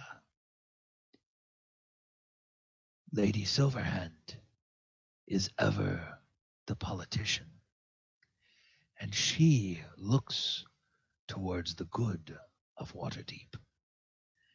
And I believe that she sees a chance for weal or a threat for woe, and she is still trying to weigh the options. And of course, Barnabas, he is thinking less with his mind and more with his heart these days. He sees anyone who has any hold on Tasenda Verlassen as a potential threat. And it is good that we are surrounded by who are optimists and are cautious. We should not discount any of them. As for myself, I believe I most closely reflect the thoughts of Lady Silverhand. I see potential, but I am not yet ready to say if it would be to our best benefit or not. I do believe that sooner rather than later, there will be an offer extended. And in that time, I would counsel you and your companions to make your own decision and not allow the Blackstaff or Barnabas or even myself to tell you which way you should go.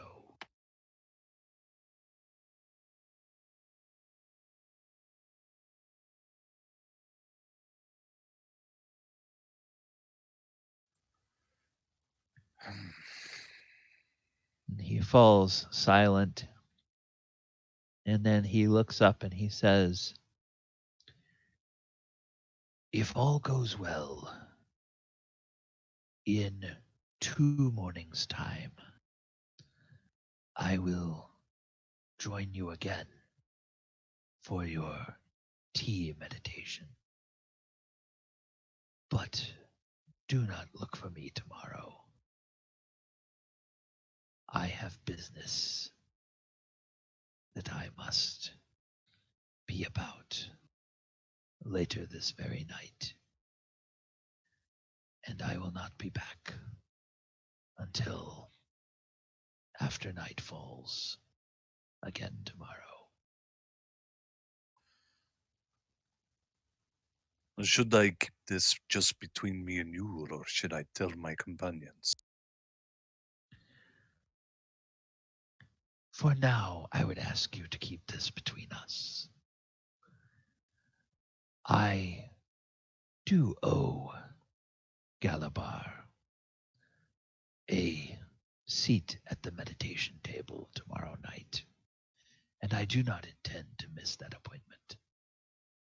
But I would not wish for your companions to fret over my absence. They know that I disappear for long hours in my cabin. They can just chalk it up to the eccentricities of an old dwarf who has been afforded this luxury. And he kind of spreads his hands at the cabin, and he genuinely seems kind of amused that they would give him such fancy digs, for his trip.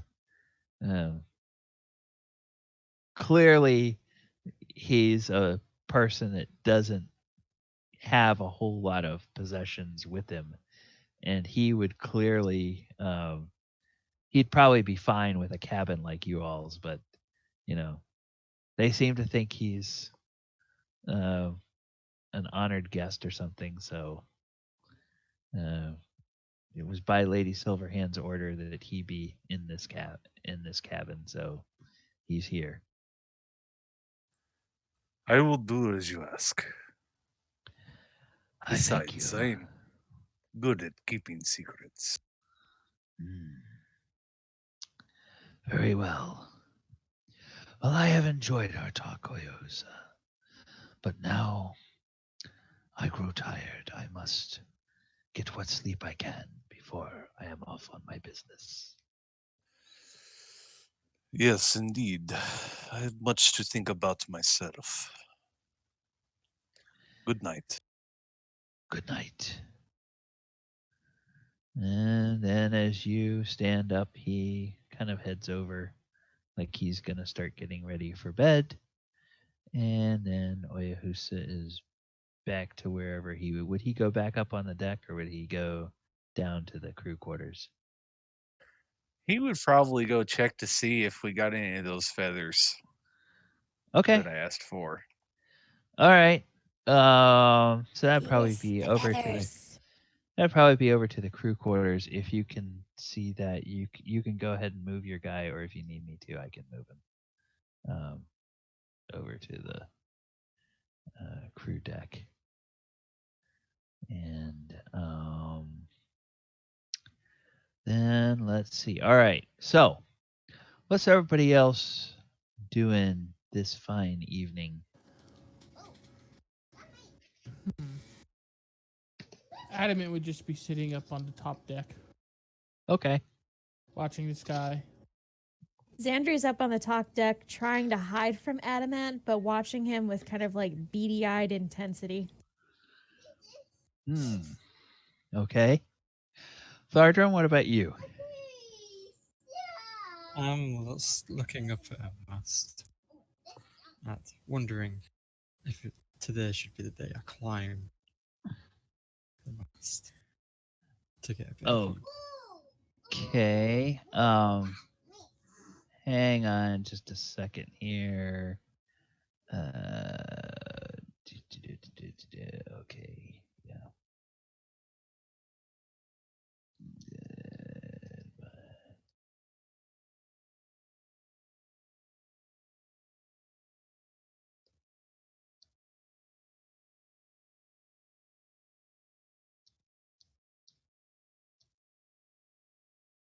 right. Okay. Then let's go. Let's go over, or let me go over here, and I'm gonna grab one of these guys, and then I will come back over here, and I will go there, and I will go there, and I will go there. Okay, so it's kind of in the evening, and there's, the night crew is at work, and one of the gnomes notices Thardram kind of eyeing the mast and comes over and says, hello, Mr. Thardram. How are you? I'm all right. Curious about the mast? Would it be able to hold my weight very easy? I'm assuming yes, 'cause it's a big wooden structure. Would it be able to hold your weight? Well, of course, but why would you ask? I was thinking of trying to climb up to get a better view. Oh, well, I would have to check with the captain about that. I'm not sure if it's a good idea. You see now, normally on a sailing vessel, it's fine to climb the mast because there's the rigging and there's the ladders, and this ship has a lot of arcane, very sensitive arcane equipment that is bolted onto and manipulated around the mast, and you have to be kind of careful when you're climbing up and down it. It's, if you step on something, it might mash something, and then that might mean that we have to make some repairs, and that could mean we have to land in the water, and it would delay our trip. So I could go check with the captain, and if you want, probably somebody could guide you up there to make sure that everything is okay. But should I do that for you? Nah, it's no fun if you don't climb. I'll just wait for the trip back when we can afford to be delayed. Oh, okay. All right. And then he goes on about his work. And, Thardram will notice, like, maybe for the next day or two, that gnomes seem to, like, kind of, anytime Thardram gets close to a mast, there's like 2 or 3 gnome heads that turn in his direction, like giving him the sort of the side eye, like, okay, is he thinking about going rogue on us and and trying to shimmy up that mast after all? But they otherwise they don't say much of anything about it. The Ravnican pretty much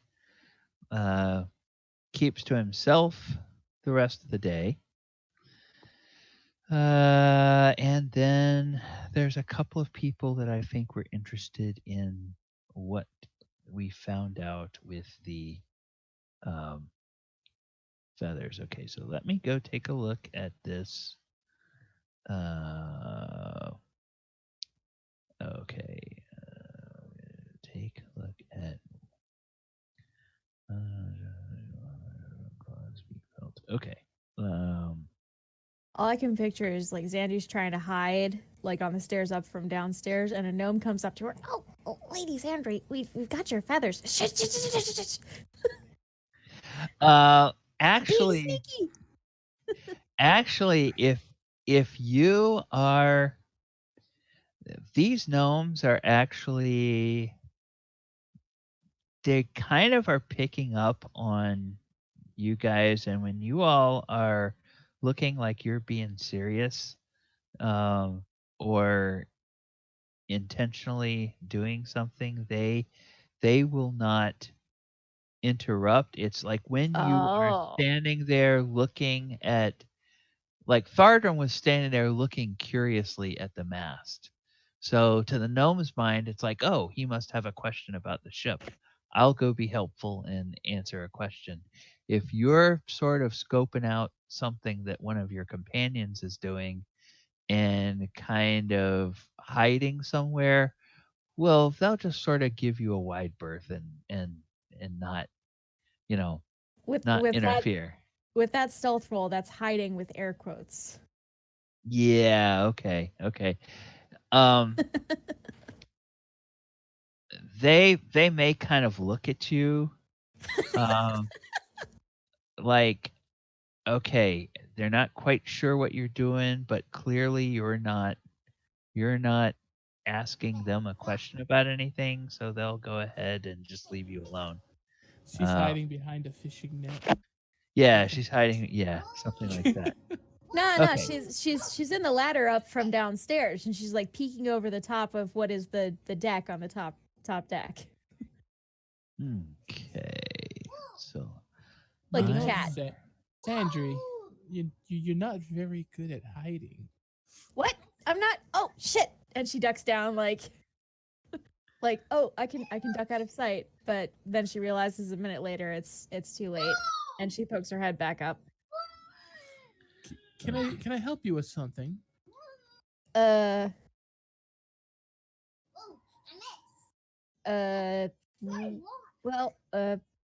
no. And she's gonna go back downstairs. Yep. She got caught. Zandri. We have a whole week for this. Adam just kind of shakes his head.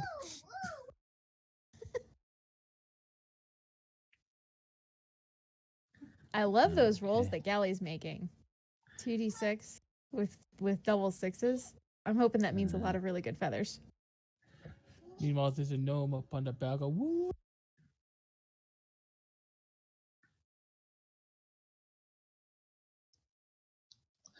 Okay. Yeah, I was just gonna let you guys go on and continue with your conversation. So About a minute after she says no, she comes back upstairs, rubbing the back of her head. Maybe. You're are you going offline when you do this, or are you actually doing something? When I do what? Well, you're sitting up on the deck and looking up at the sky. What is it you're doing? Well, right now I'm just looking at the sky. What?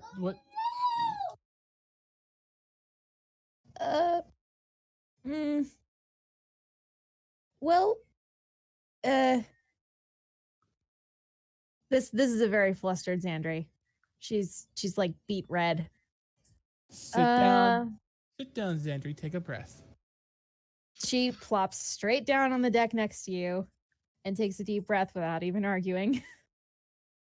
It's been a couple of days, and for lack of a better word, I had homework to do on this voyage. I'm supposed to be studying to learn certain skills, and I'm having some trouble with one of them. So I thought, with that, I've seen you do it every now and then, so I thought I would watch you and try to pick up on it. This is coming out wrong. It sounds a lot creepier than I meant it to be. Not sure how it sounds creepy, but what are you trying to learn?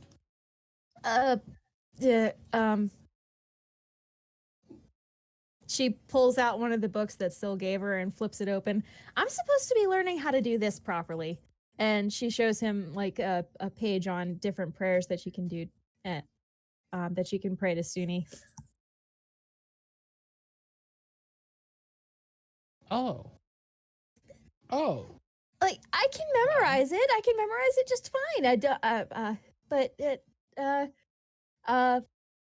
it just feels like I'm standing in my room and awkwardly saying words that mean nothing to nobody who's watching. It's not a very nice feeling, and I don't like it, and I'm doing something wrong, and I don't know what it is, and I don't know how to do it better. And she starts just talking faster and faster. Stop. Breathe. Breathe, Zandri, breathe. Right. Take a moment. Gather yourself. Do I not look gathered? No, you look quite flustered. Maybe I am a little. A little.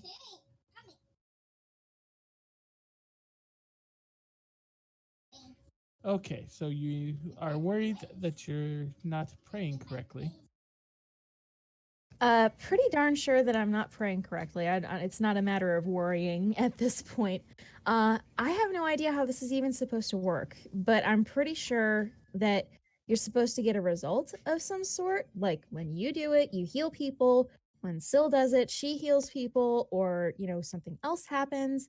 And when I do it, I just feel like I'm a failed bard practicing on stage for a part that they're not ready for. Well, first I should tell you that there's no wrong way. Are you sure about that? Yes, How do you know? because everybody reaches out to their gods differently. I'm sure you could use my methods to pray if you wanted to, though Cine might look at you a little funny in the end.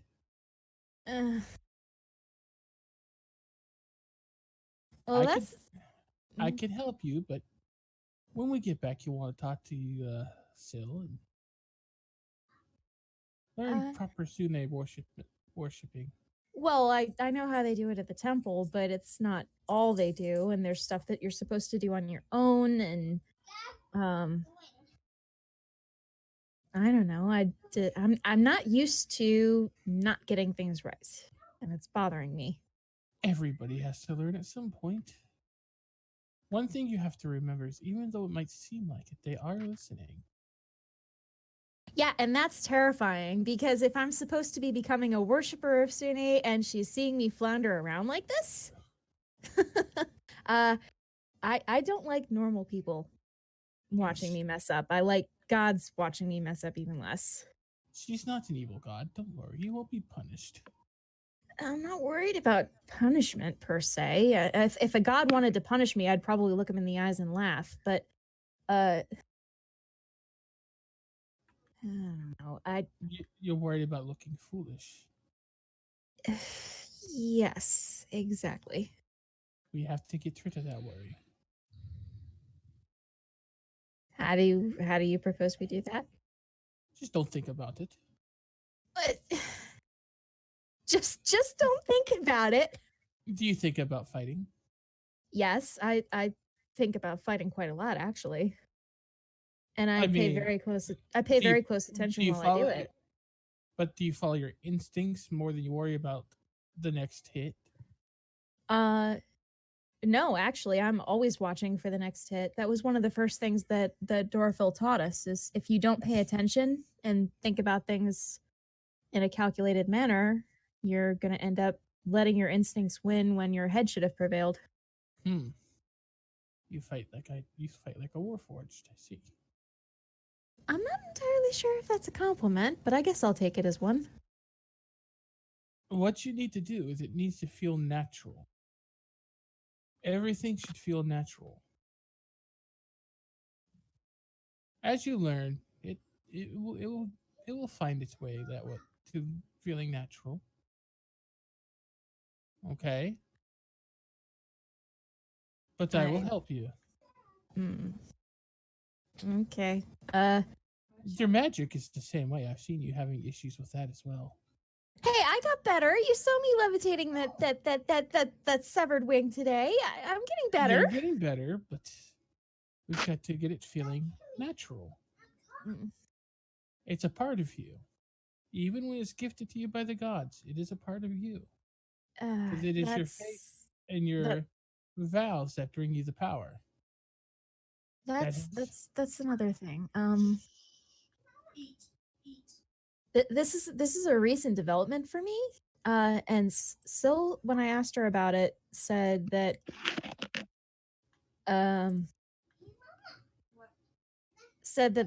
these powers, and she lifts her hand and casts dancing lights. That these come from a different god entirely, not just genetics. Well, do you think? And she kind of glances around to see if any of the gnomes are watching, and waits until she's sure they're not. Do you think that's part of my problem? Do you think maybe she doesn't want? It's not that the it's. Now, I will be honest. What I know comes from Galibar. Galibar was an old creator. dwarf. Yes, and he was not fond of the dark-skinned elves. Well, very few people are. Most dwarves are quite bad about it, but your magic isn't necessarily from the goddess. Your magic is innate. Your phone is probably in the bedroom. Find it. It's a part of you. It can't be taken away. Well, I'm just wondering if that part is part of why I'm having such a hard time. I don't know. You're trying to access something that you are not a full blood, correct? No, my mom was a human. You're accessing something that is above your station, so to speak. Oh, well, that's nice. No, it's not bad. But you've got to I know what learn you meant. how to do it. Well, I'm not having a hard time with my drow heritage. It's the magic. Yeah, I'm wondering if the fact that I am part drow and that I'm exploring these abilities is why I'm struggling with trying to build a relationship with Suni. It's all interconnected. Once you have your faith strong, do you have faith in the goddess? I don't know her at all. How do you have faith in something that you've never met or spoken to or... Go put it up. If you're still hungry, you have SpaghettiOs or mac and cheese. How do you have faith in Moradin? Because, I mean, you must have it. Your magic works. But you've never mentioned meeting him. Without Moradin, I would not be sitting here. How's that? I am my creator, Galibar, was a priest of Moradin, and I am infused with that magic. Well, I guess that makes sense. Without that, I would not be here. So yeah, you have definitive proof that. Yeah. Okay, I see how that could work. Without Syl's faith, she would not have her abilities. Yeah. She has faith that without her goddess, she would not be here. Something brought her faith about. But what you need to think about is perhaps her faith is what brought you to her. I'm pretty sure me deciding to get drunk in a tavern brought me to her, but okay. Yes, but it's quite the coincidence, don't you think? Yeah, I guess. So perhaps the goddess that she worships had a hand in that. I guess I can see that, maybe.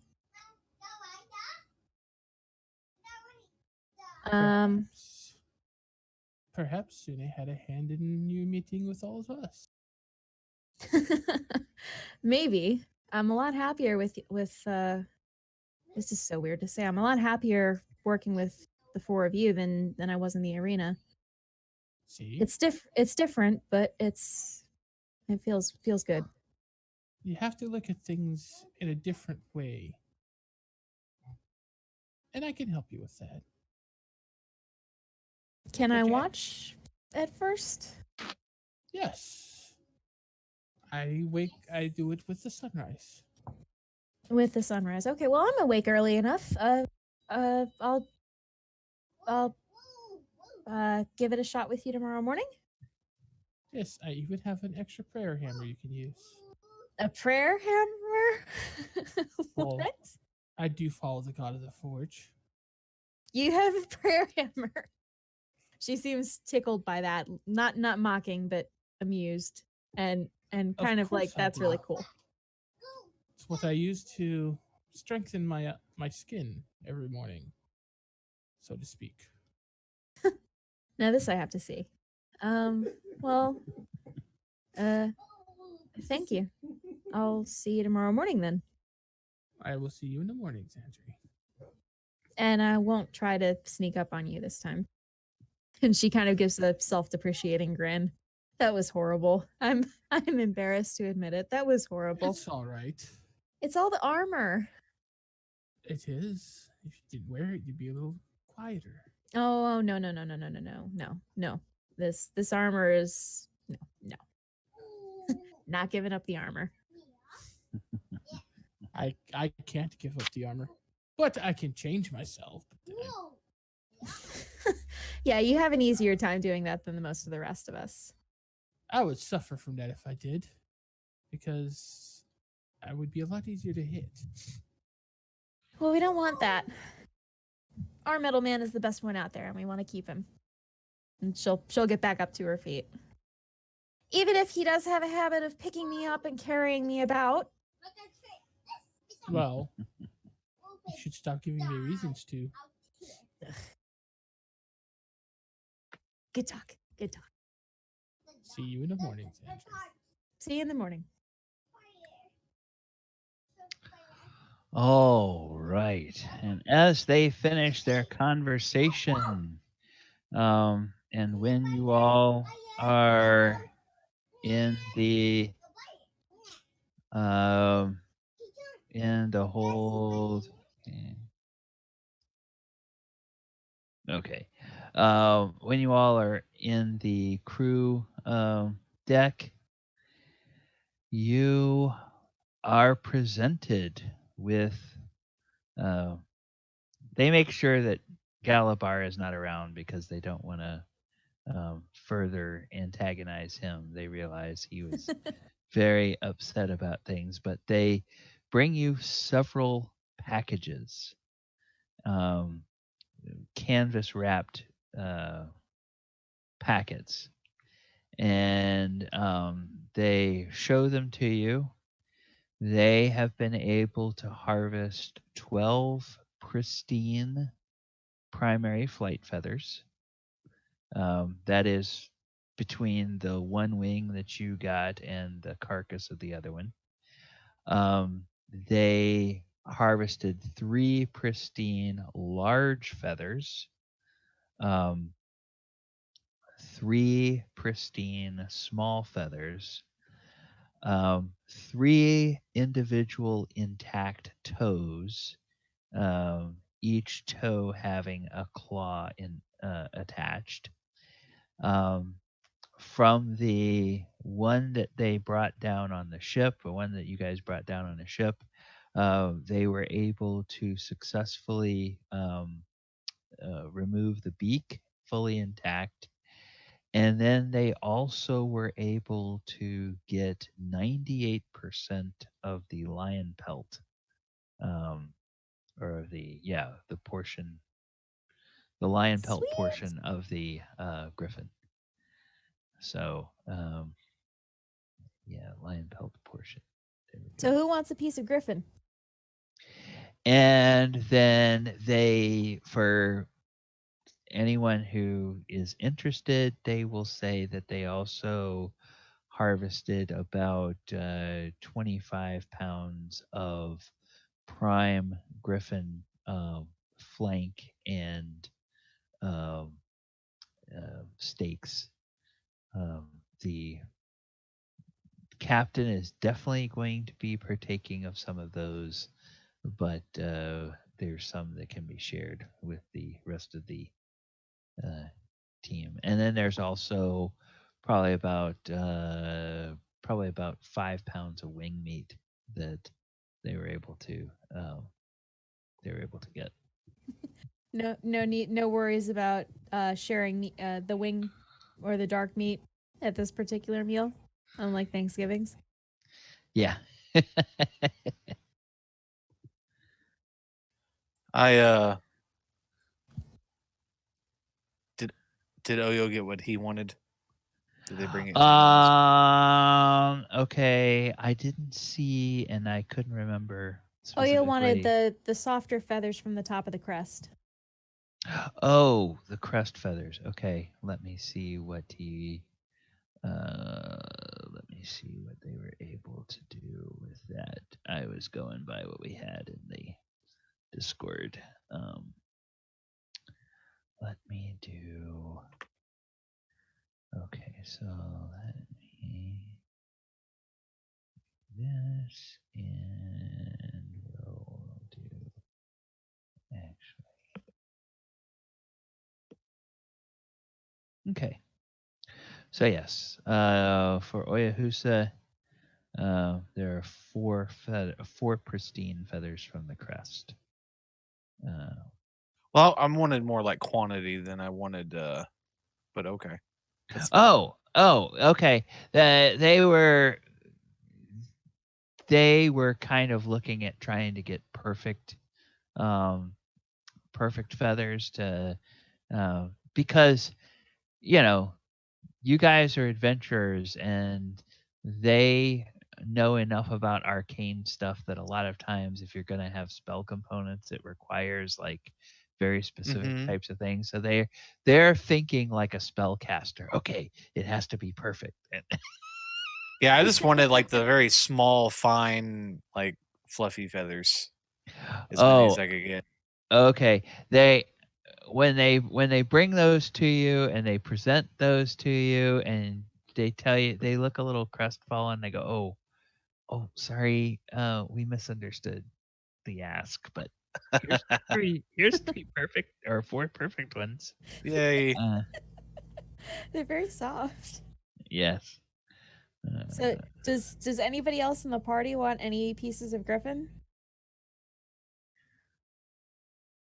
I do not want anything from the dead griffins. Okay. I was pretty anti-killing them. Adamant? I mean, I don't know what I would do with it. Okay. I'm guessing Galibar definitely doesn't. No. No. All right. Oh yeah, you want anything other than those pristine feathers? No. All mine then. Oh. Okay. Yeah, we'll do something with the claws. You want a claw? How many do you want? I'm fine with just keeping one. You can have two if you want. He kind of looks at his fist for a second, thinks about it. No, I should probably do that out of metal.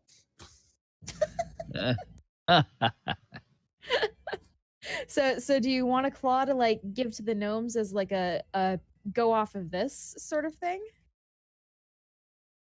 God's no. Okay.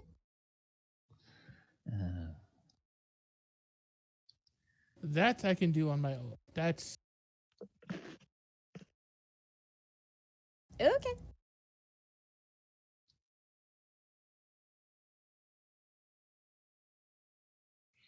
All right. Got the Griffin trophies. Excellent. That can go with my shriveled marrow hand. Okay. All right. Very good. Where are we doing on time? Oh, excellent. Excellent. This is working out. I could not have planned this better. Okay. Night falls.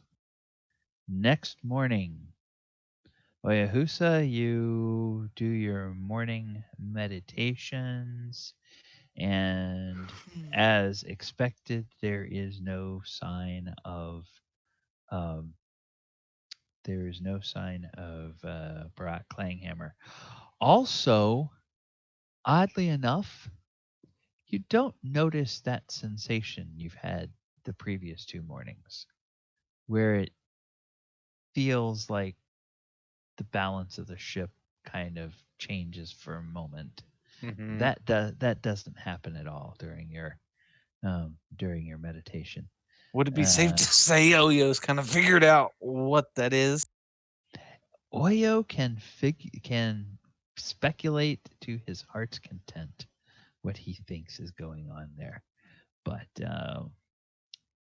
that is for him to speculate, and perhaps for everyone to find out later, and perhaps they will never know for sure what is going on.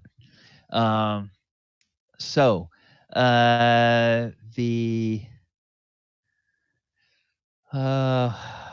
during the day, at some point during the day, actually, we're probably not going to get as far as I wanted, because Galibar, if I recall, you wanted to spar with Chandler in the morning.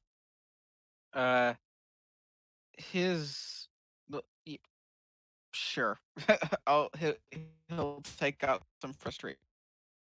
Okay. All right. I'm just gonna move you up to the deck there. Oh, okay. All right. There we go. So, yeah, his exercise area is usually up on that rear deck. And we'll say this is maybe a half hour after sunrise. I want to copy this. I want to have a couple of more of these. Unlike most sparring sessions where he would remove his coat, he keeps it on this time. Okay. All right. And he is holding he grabbed a training greatsword. Okay. A training greatsword. All right. So the gnomes are all kind of busy at work over here. And I will go ahead and I will. Oh, let me first of all make sure that the turn order is cleared. We have that. So he will go ahead and roll his initiative, and you can do that whenever you wish. Okay.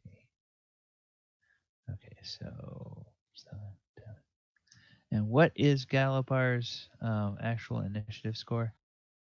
Oh, excellent. It's just the two of them, so. Yeah, that's true. That's true. Okay.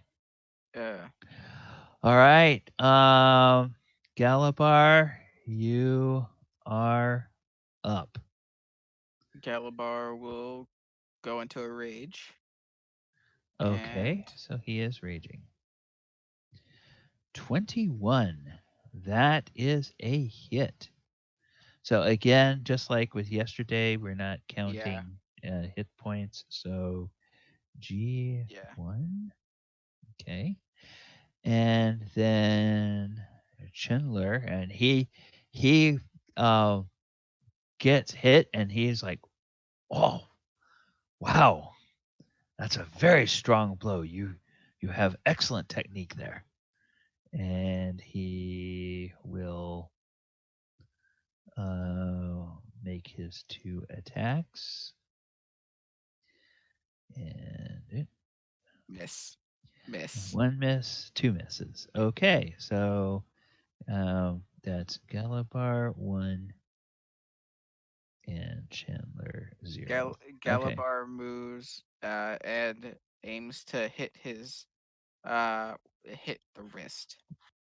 Okay. That's a hit. Okay. And he shakes his hand. Oh, well placed shot there. And then he will try to attack.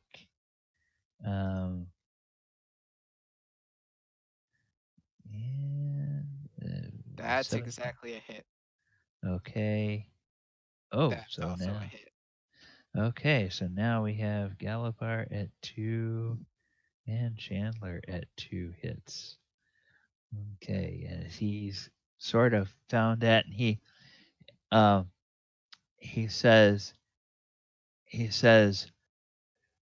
Your rage gives you great strength, but it makes you slightly predictable in your movements. And it's you get the sense it's almost like what a it might even sound a little bit like some of the coaching that Dorafil would give you during training sessions with him. He's clearly praising the good things, but he's also pointing out some potential weaknesses with your technique or with what's going on here. So you are up again. I'm going to reckless attack a leg sweep. Okay. Ooh.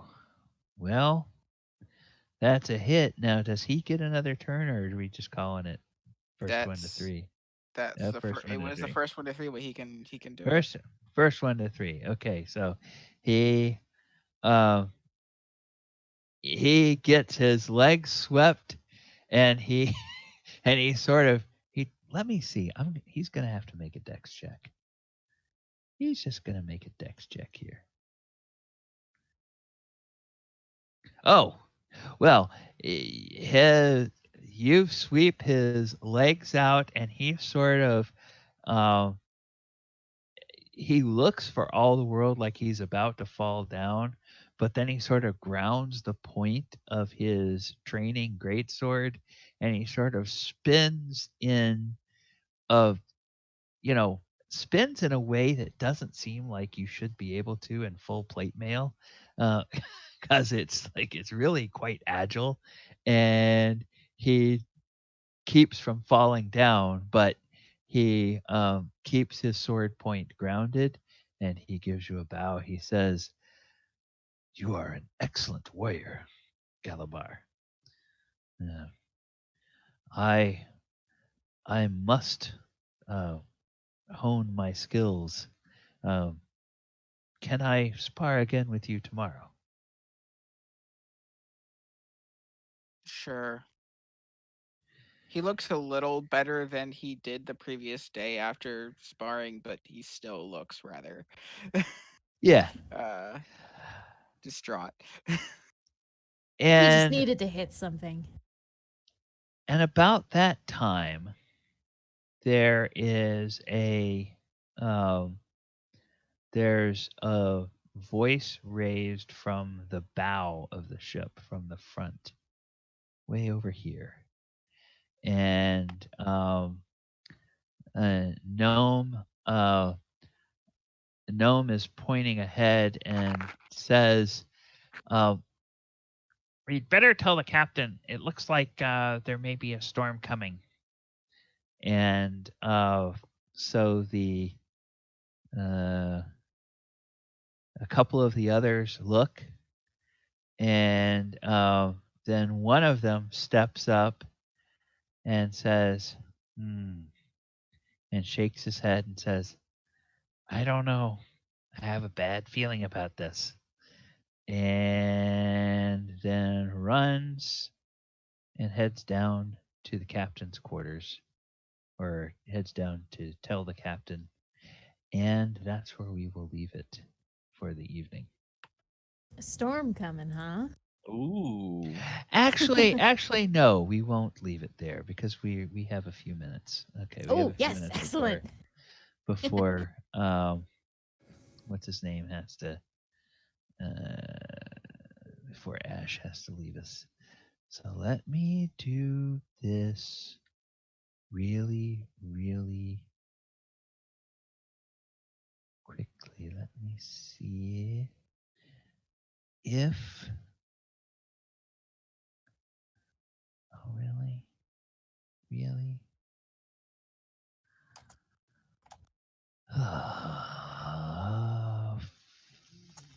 Fudge.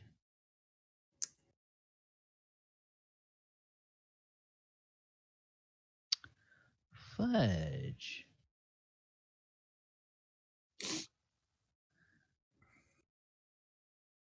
Okay, so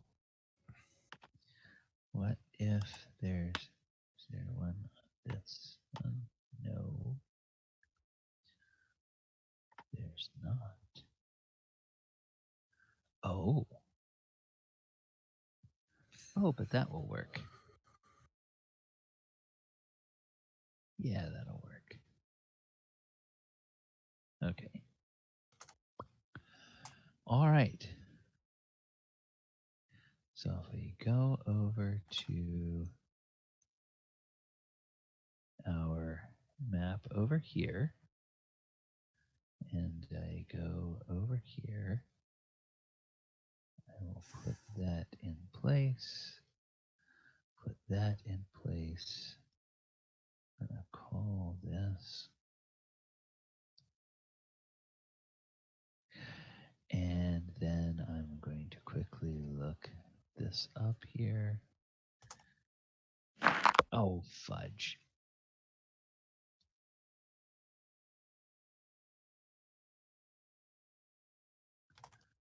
Perfect. Perfect.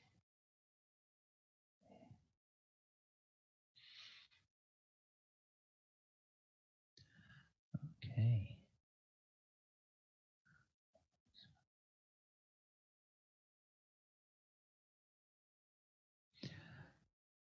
Okay. And what size is that guy? He is... Oh, really? Okay. Never mind then. Never mind. The captain gives orders that the ship should change altitudes and slightly change course to try to go around the storm. And as it does change course to go around the storm cloud, something comes out of the cloud and begins moving towards the ship. And the something is, it looks a little bit like that. It looks man-sized. And it looks for all the world like the shoulders and breastplate of plate mail armor with a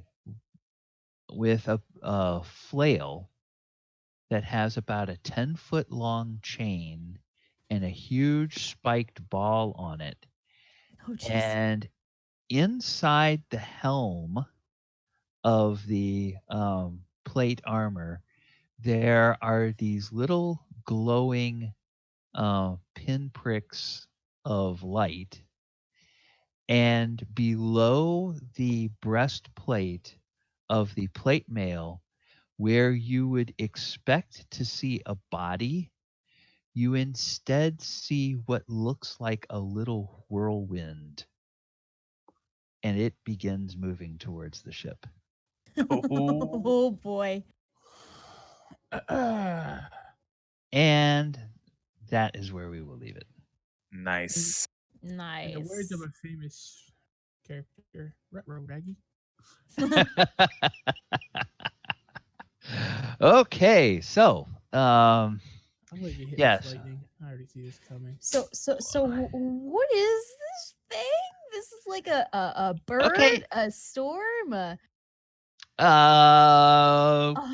Why do you want to do perception checks now, or Sure, yeah, I'll do a perception check really quick. I think it's going to be actually I think it would be kind of a history check to see if you recognize it, because you all clearly see what it looks like, but That's it's an probably 18. I'm waiting for the page to react to me here. Hold on. Okay. See if I should even bother rolling. 118. Apparently, Galibar might have seen it in the story. He might have. D&D Beyond. Okay. Anybody else, or did we lose Ash? I think Ash went to bed. Okay, that's fine. then yes. Galibar, you think that this looks suspiciously like an air elemental, but you've never heard of an air elemental wearing armor. However, Gaunty, you have heard about a very special, almost kind of hybrid air elemental called an air elemental myrmidon. Oh no! Oh no! It is No. a plate wearing air elemental that, from what you know, can not only attack with that nasty looking flail, but can also attack with lightning. Oh, Oof. no. Oh. See, I told you I'm gonna get hit by lightning. If At least we- I'm a lightning rod. we live, looks like we'll be finally leveling up. Zandri takes one look at that thing and she goes, "All hands on deck. This is gonna be rough. And And watch out for lightning bolts, for God's sake." See, Zandri, I told you you could find your faith. And fade out. and fade out. Yes. Okay. Hey, thank you, everyone. This was a great episode. Oh no, we're gonna Really, miss a really week. good show today. Yeah. Unfortunately, we're gonna miss a show, so you have 2 weeks to figure out what you're gonna do. Oh, the pain is real. Dear Lord. Okay. Well, I hope our fans that's growing, hopefully, has enjoyed the show. and Yeah. I had fun. I'll see the rest of you later in the week. Galli, we need to set a time to actually have a talk on Discord this next Yeah. week. Sometime if we can. I am I'm off from work on Friday and I'll be around, so if you if Okay. you hit me up and if I'm around, I can jump on and we can discuss a little bit. But really good amount of it was kind of the session that I like, where we were able to get some combat and some RP and some character development done. Thought there was a lot of nice elements of those tonight with several of the characters. So that was good. I will try to remember to put my question in the notes to see who gets everybody's vote for inspiration from tonight's session. Apparently, And I'm not allowed to get inspiration. yeah, Now you keep well, making puns, boy. well.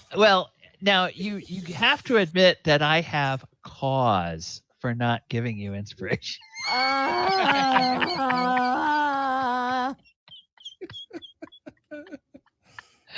See, 2 can play at that game, pal.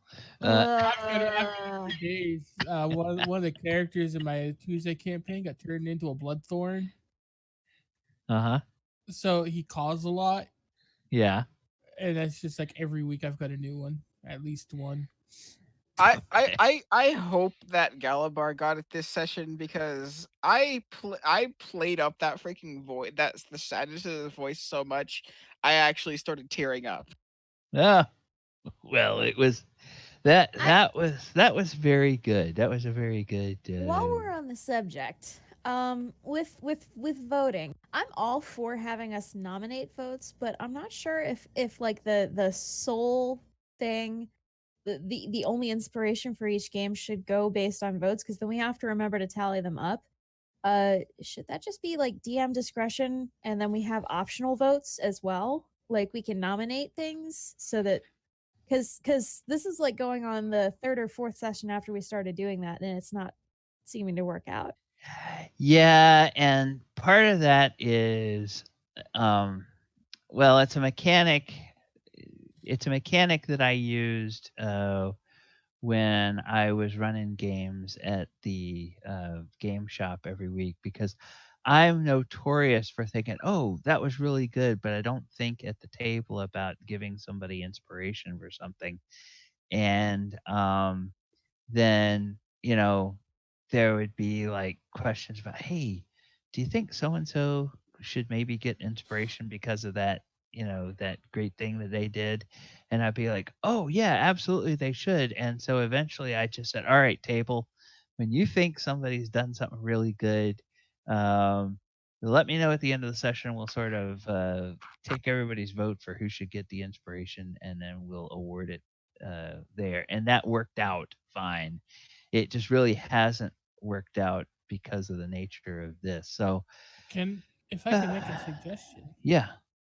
One of my old DMs, what he used to do, instead of having a vote, every player, if somebody thought that somebody else did something to garner an inspiration, they could only award one inspiration per session. Okay. And if of course you've already got one, so if you've already got one, you can't get another one. Right. But rather than limiting it to a vote, like you got 3 people that did something that catches attention, or 3 different people, like say one of us thought that Galibar did a good job and said, which "No, I did. Galibar." Yeah, my vote would be for Gally this week. But sorry to derail. Instead of voting like Zandri said, I think Galibar, I'm going to give my inspiration point this week to Galibar. And then like I could say I'm going to give an inspiration to Oyo because I thought his discussion with the drag with the normal dwarf. Perfectly with a perfectly normal dwarf. Great. But like everybody has an inspiration they can give if they thought another player had done something to garner that. Okay. Yeah. That way there's no worry about forgetting. A little bit. Okay. There's no worry about forgetting, and there's a chance that everybody would have an inspiration when and if they need it. Okay. Rather than what does everybody think about Pete's suggestion? Like, and that could even be something in my mind that you could even drop into the Discord during the session. Say, oh, really good vote, Yeah, that's vote, what we would do. But you yeah. can only do one per session. Yeah, yeah. So you kind of hang on to it, and then maybe if you didn't award one during the session, but because you were wondering if somebody was going to do something really spectacular, then towards the end of the session, maybe it's like, oh yeah, that time that Zandri was doing something, or that Galibar was doing something, or that Oyo was doing something, or Thardram in his list. Yeah, Thardram in his list of. I like that idea. Maybe instead of Discord, we post it on the R20 chat so we can keep it organized and keep track. Okay. Yeah, that'll work. Or make another chat in the Discord to do it, because it'll get lost really quick in the Roll20 chat. You know what could also be good? Go ahead. Once people start viewing this thing more, put a vote in the chat. Yeah.